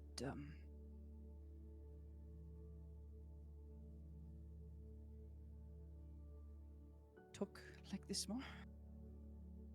Of course. I would love that.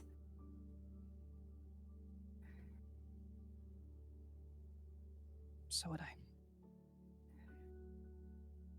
And she would go in for the waist hug. Not draped over the top. Definitely hugging back. Yeah. Definitely a big hug back. Yeah. And then a no. And she kind of pushes you back a little bit, and she actually gets down on a knee and then brings you in for a hug. One around the shoulder and one around the lower back. Yeah.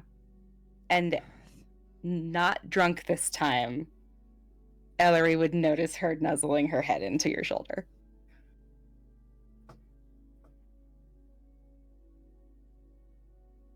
Thank you for not being angry with me. Thank you for always being honest with me. It is easy not to be.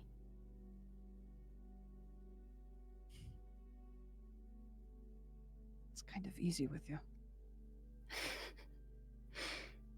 I'm going to fall asleep if we don't get moving. She pulls back. And come on, let's go. Stands up. Oh, she's gonna. Oh, I'm the player gonna do this to you, Harper. She's gonna say, "Come on, my sleepy human, let's go." Flush. And she just starts to pull you. Eepy flush. Yep. And is happy that Sienna is leading the way so that she cannot see how it reaches to her ears. And with that, I believe we would just head back to the mansion for some rest before going about the evening, probably helping Serephina with the shopping that she wanted to do. Mm-hmm. You know, all of that. And then we can smash cut back into to the episode. Yeah. Well, thank you guys. Thank you. Thank you. This was lovely. I hope your Mai Tai was good. It was very enjoyable. Good. Anyway. All right. Bye-bye. Bye-bye. Yeah. Okay. Only because I want to cover a few things before we end the episode. For the sake of time, I'm going to just allow the research in the two libraries to be dice rolls. Okay. Noted. If there's any roleplay that wants to happen in the two libraries, We can do that another time. There's only one little bit of a role play for the Centauri library that I do want to cover tonight. So we're gonna time skip to the next day if everybody is okay with that. Sounds good to me. Mm-hmm. Okay. Yeah, it's fine. Okay. Ignacio, you and Ka'voria make your way to the Centauri library. As you walk onto campus, there's a couple of the guards. Centauri has a presence of the guards of Endavora, as it is one of the bigger universities, and it's just kind of there for crowd control, essentially. But they just ask you to state your case, why you're here, and of course, you both know that the Centauri Library is open to the public during certain hours, which you both happen to arrive at. And as you approach the Centauri Library, Ka'voria looks over. Man, it's been years since I've been here. For you, it's just a little while. For me, it's. I never get tired of all this. Of course.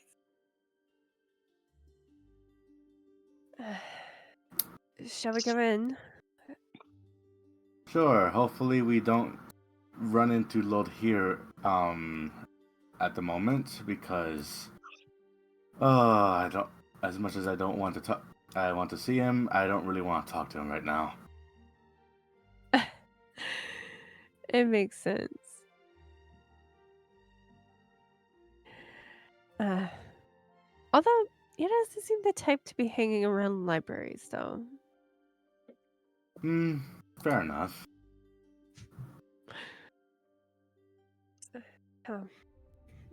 Let's go find that research. Yes. Ka'voria leads you in, and you see, after you enter, half-elven woman picking up books off of the table.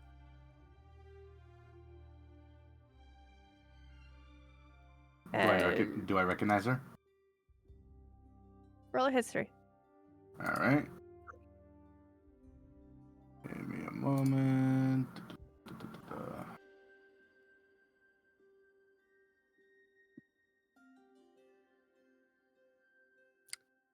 You do.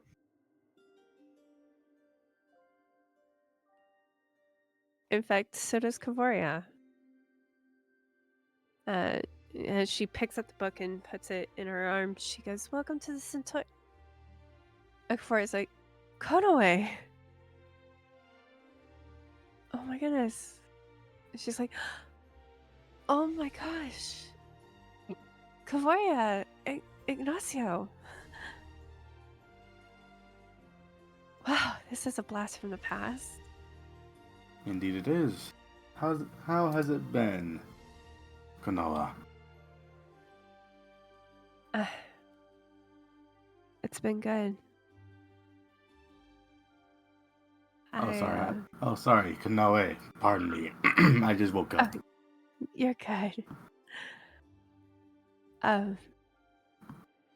Yeah. Ever since that night, I've really turned my life around. That warms my heart, truly. I've gone on and gotten my master's in law. Oh, have you? I did. And tell me, how is law? Bunch of the locals is wondering your expertise on trivial matters.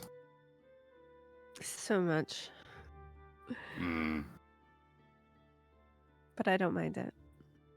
that's good.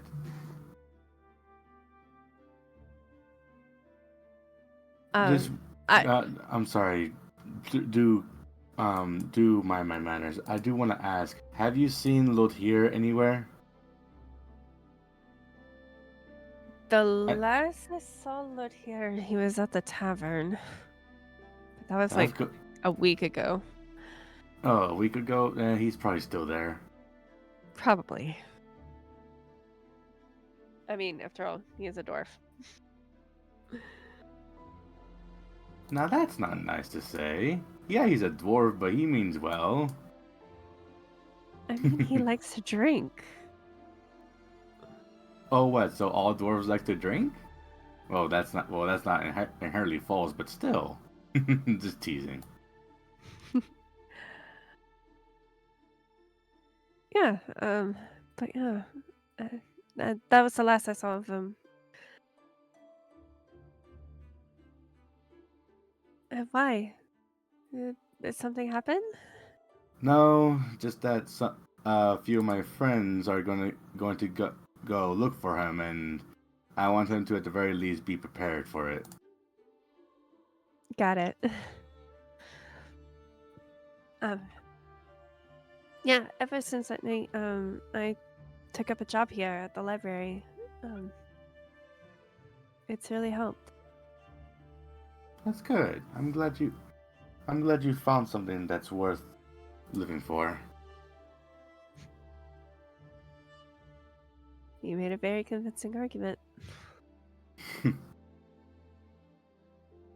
I think it was mostly your doing though. You just needed a little push in the right direction. Right.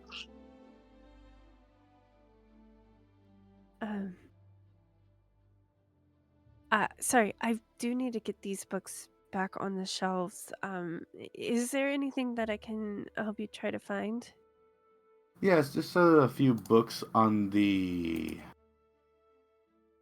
Oh shoot, I forgot. I know she told me, but what It's was okay. it? Well, The Fallen. oh yes, The Fallen. Those books would be in a restricted area upstairs. Is there any particular reason why you need those books? I was hoping to avoid mentioning it, but If it's something private, I don't need to no, know. no, it's more of I'd rather not say it due to I don't know who will be hearing, but you are looking at the champion of Ravens. Wow. Oh, Surprised me too. I. Wow. Um, she just gives like a little nod. That is amazing. I'm really happy for you.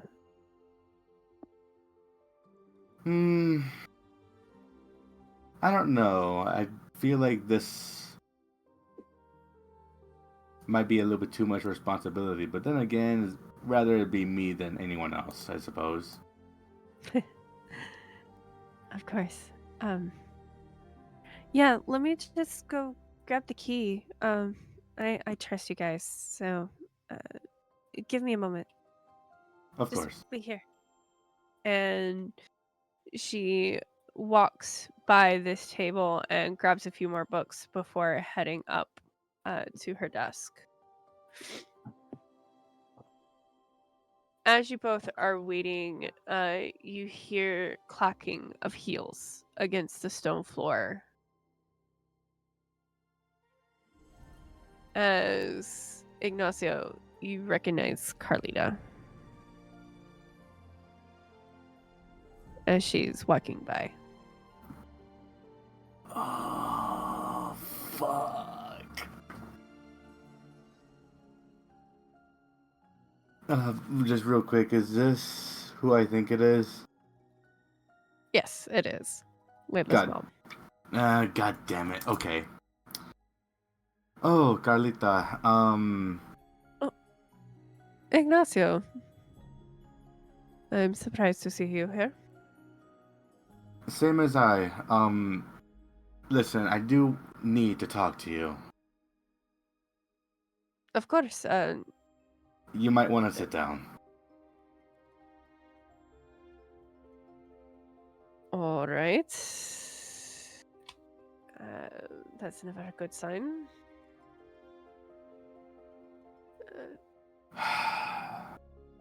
Ignacio, if it's legal help, No, are you no, it's not legal help. It's more of, it's something you need to know, because I'd rather not you go back to Xochicalcan and then find out that from anyone else. So I might as well tell it to you fair and honest.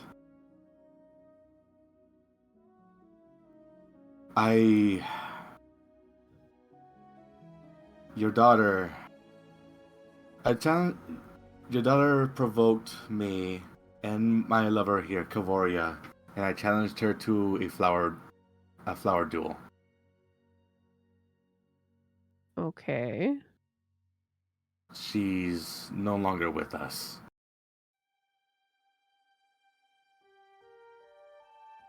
You see shock cross her face. Her terms were to the death, and once the terms are set, I couldn't. No.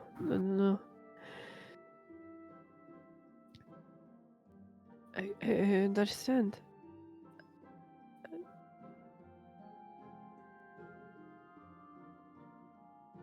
How is her father taking this?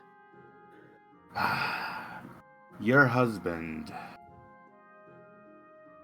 is not taking this very well. He definitely wants me dead. But so did her lover, Rodrigo, who I also...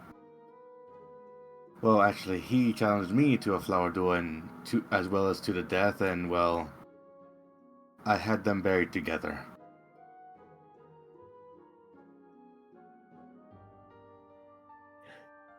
Did Layla say anything before she passed? She did say that she was sorry for all the things she's done to me. And most of all, that she was sorry to Rodrigo. I am sorry to say that she did not say anything towards you. Or her father. Of course.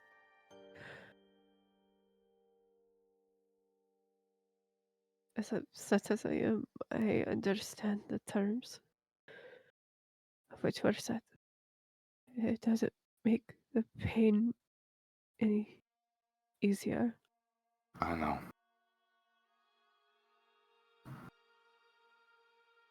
You have every right to be upset with me. Ignacio,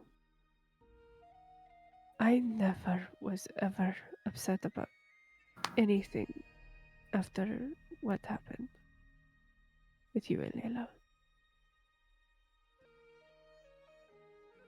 If I may be so bold to ask you, Kalita, if your husband does challenge me to a flower duel, what would you have me say to him?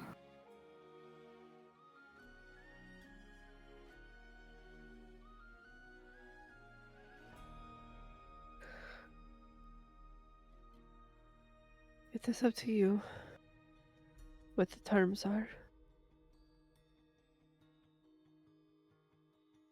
As I cannot stop a flower duel from happening.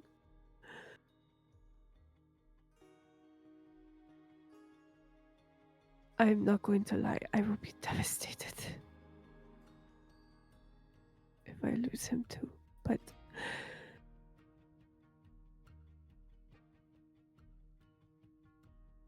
I will not get upset at you for following tradition.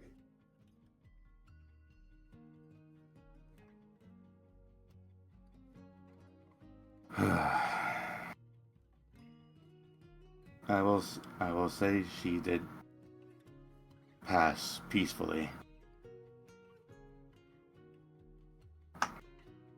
Thank you.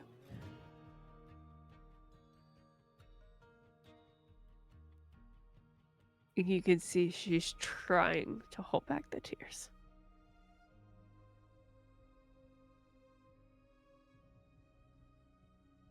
I know the player did I don't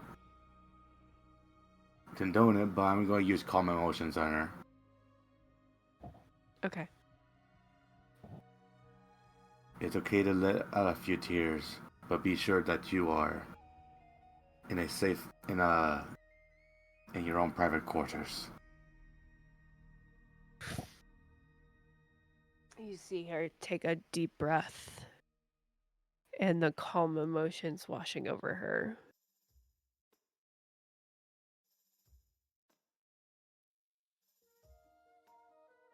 Thank you.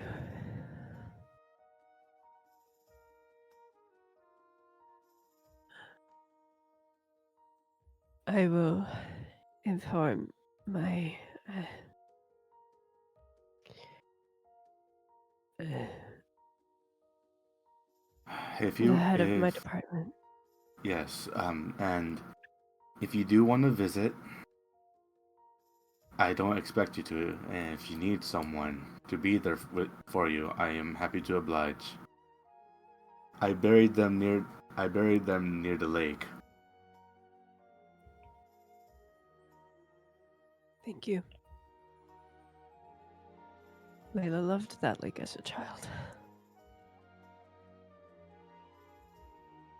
I hope her spirit loves that lake. I'm sure it does.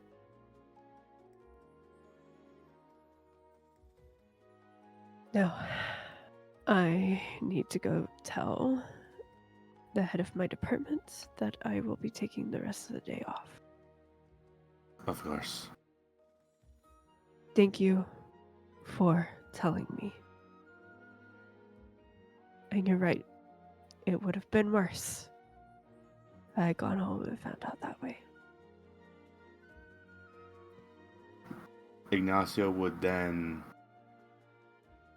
stand up, pull the seat back, and with a tear going down his left cheek, would say, "I'm sorry, ma'am.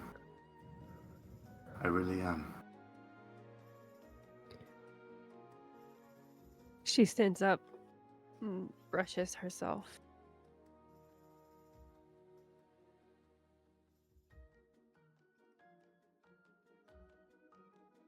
And what you don't expect is she reaches out and draws you into a hug.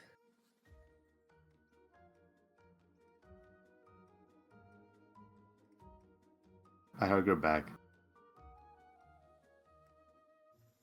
for comfort.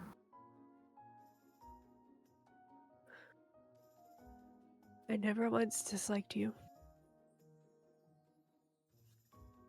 If anything, I always thought you were too good for my daughter.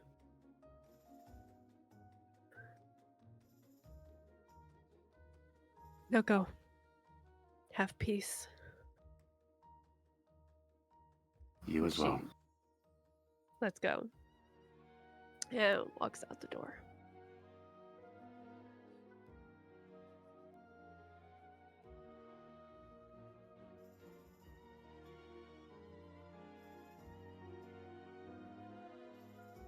Ka'voria looks to you. You alright? I'm fine, but I'm just worried if she is. Carlita will be fine.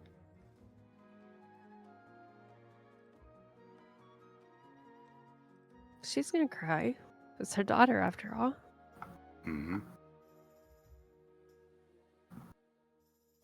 But I didn't sense any anger.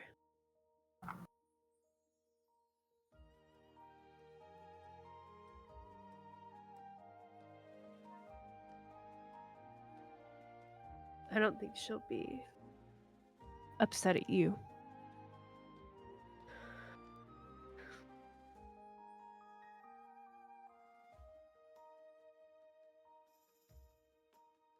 Let's get the information. Yeah. At that moment, Konoe walks back. Found it. Sorry, it took me a moment to try to find it. Got buried under some papers. No worries. Really. And she hands the key over. You just go up the stairs, 4th floor. There will be a gate. That'll open the gate. Thank you. Do be gentle with some of the tomes. They are very, very old. Kinda expected that. Anyways,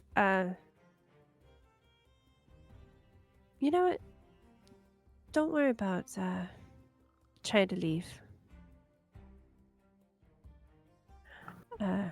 Stay as long as you need.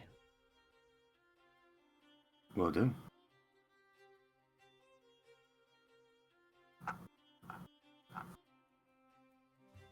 And that will conclude the role play for the Centauri Library.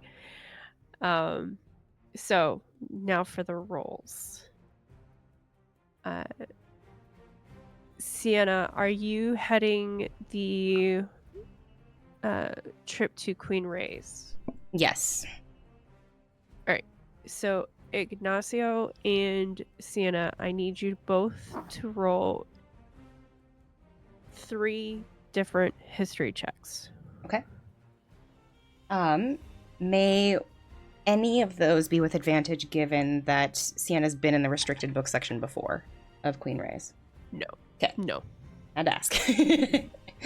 Okay. This is because you're searching for a particular thing, Mm-hmm. which you don't know where it is within the Okay. restricted. Okay, history checks, you said? Yes, it's How going to many? be three total history checks. Okay. Amazing. First is an 18 from Sienna. Jot it down. She's supposed to get 18. And Mhm. it's 19 on the die plus 3 for 22. Okay. And a 3 plus 3, so 6. Okay.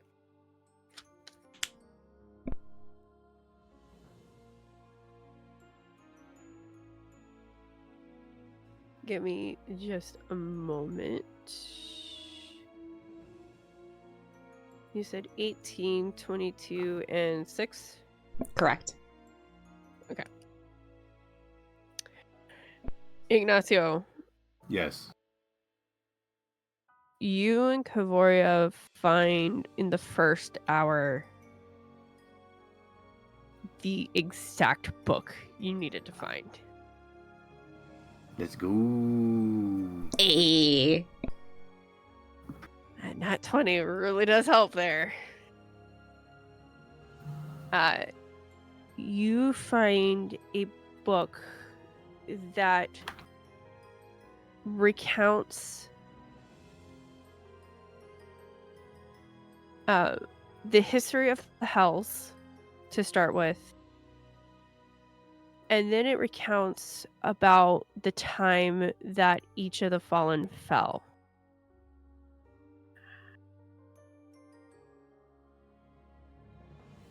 You look for an author because of a lot of the information sounds too good to be like a third-hand account. Mm-hmm. This almost seems like a first-hand account, and as you are looking, you cannot find an author's name.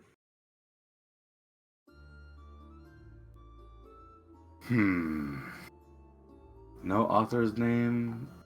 As I goes back to the book, to the back of the book of the tome, do I find any like notes, like a glossary of notes saying like where, like if there's anything like to back up what they're saying?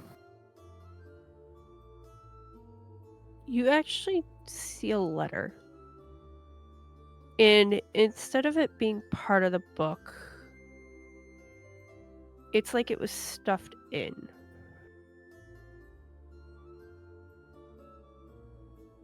What languages do you speak / understand? Give me a moment. I don't have that in background.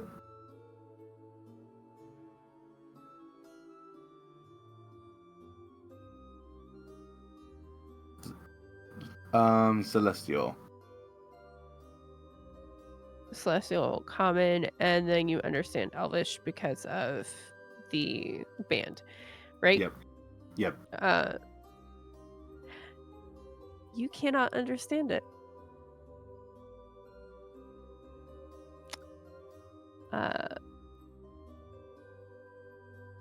It is written in a language that seems very foreign to you.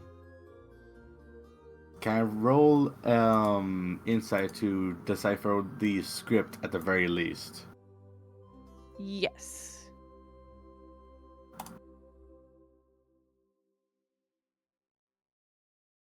You do. You can decipher kind of what language it is. And it is Sylvan. Sylvan? Mm-hmm. Shit, I speak so. Hey, Ka'voria, do you speak Sylvan by any chance? I think this may be like its script, but can you double check? And she takes the paper. Yeah, it's Sylvan. I recognize this handwriting. You do? Yeah. Whose handwriting is it? My great-grandmother's. Huh? Tethoro's wife.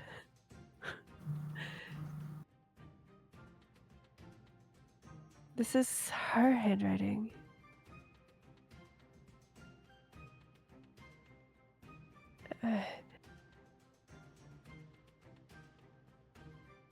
She wrote this book and published it anonymously.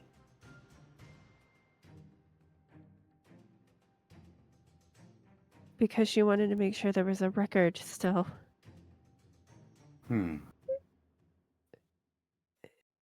She looks over the note and she sees a date, and it was approximately 500 years ago when this note was written.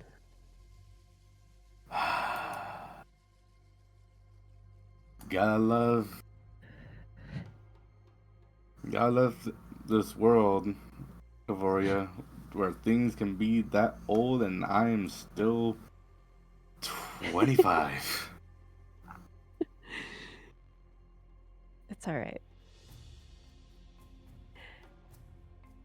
She regretted publishing it anonymously, and so she wanted to make sure that the 3 copies that are in existence had something to denote that she wrote it.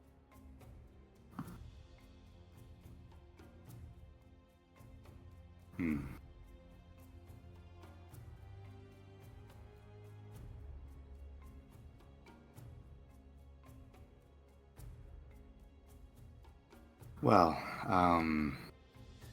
let's be sure to give this to Sienna. Yeah. Yeah. Let's be sure to give it to her. That would be very good. Plus, now we know who she could go talk to if she needs more information, too.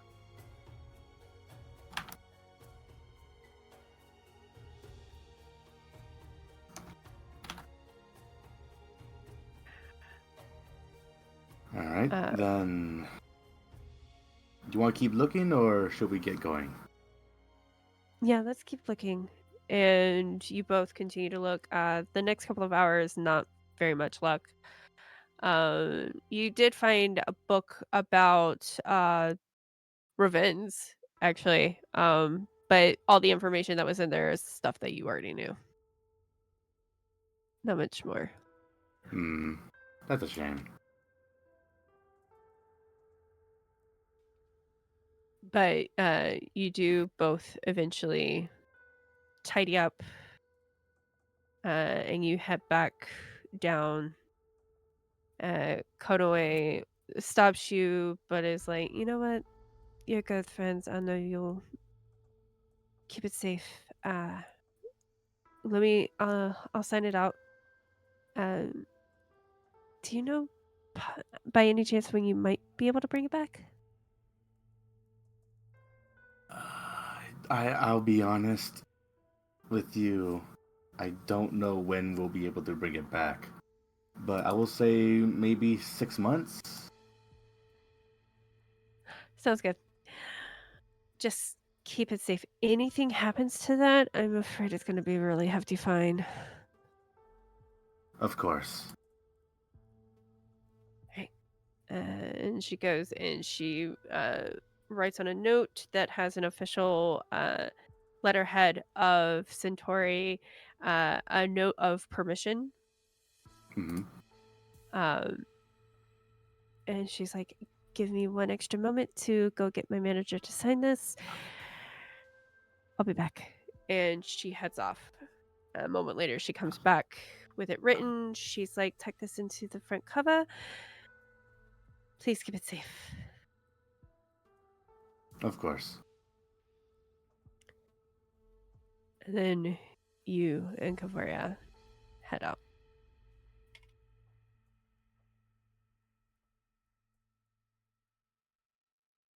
I am going to go back to this map. So we can go over quickly Sienna's roles. Yeah. Perfect. Sienna, you find a couple of books, though they're not really about the Fallen per se, but they do kind of talk about the time of the Great Battle. It's two different accounts from two different people.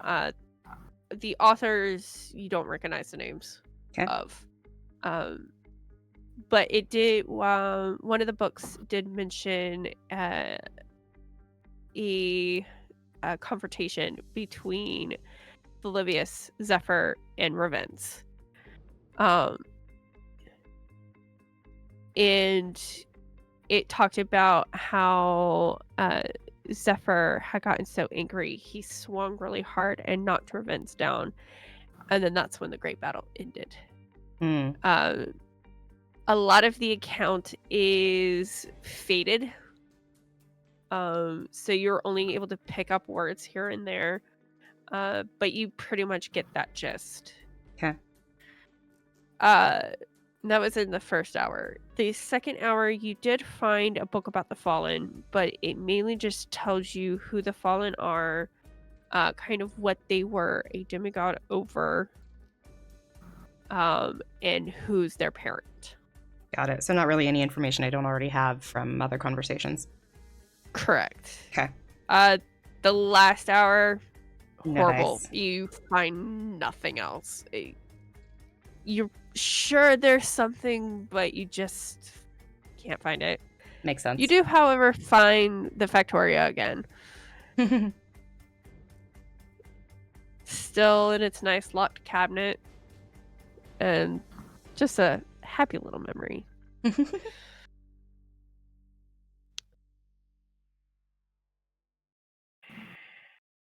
But other than that, you all reconvene back at the manor for another night. And then the morning of the 15th dawns. And that is where we will end tonight's session. Wah! Yeah. Much intrigue. I'm excited to meet this character, Spirit. This dwarven character is going to be fun. Yes.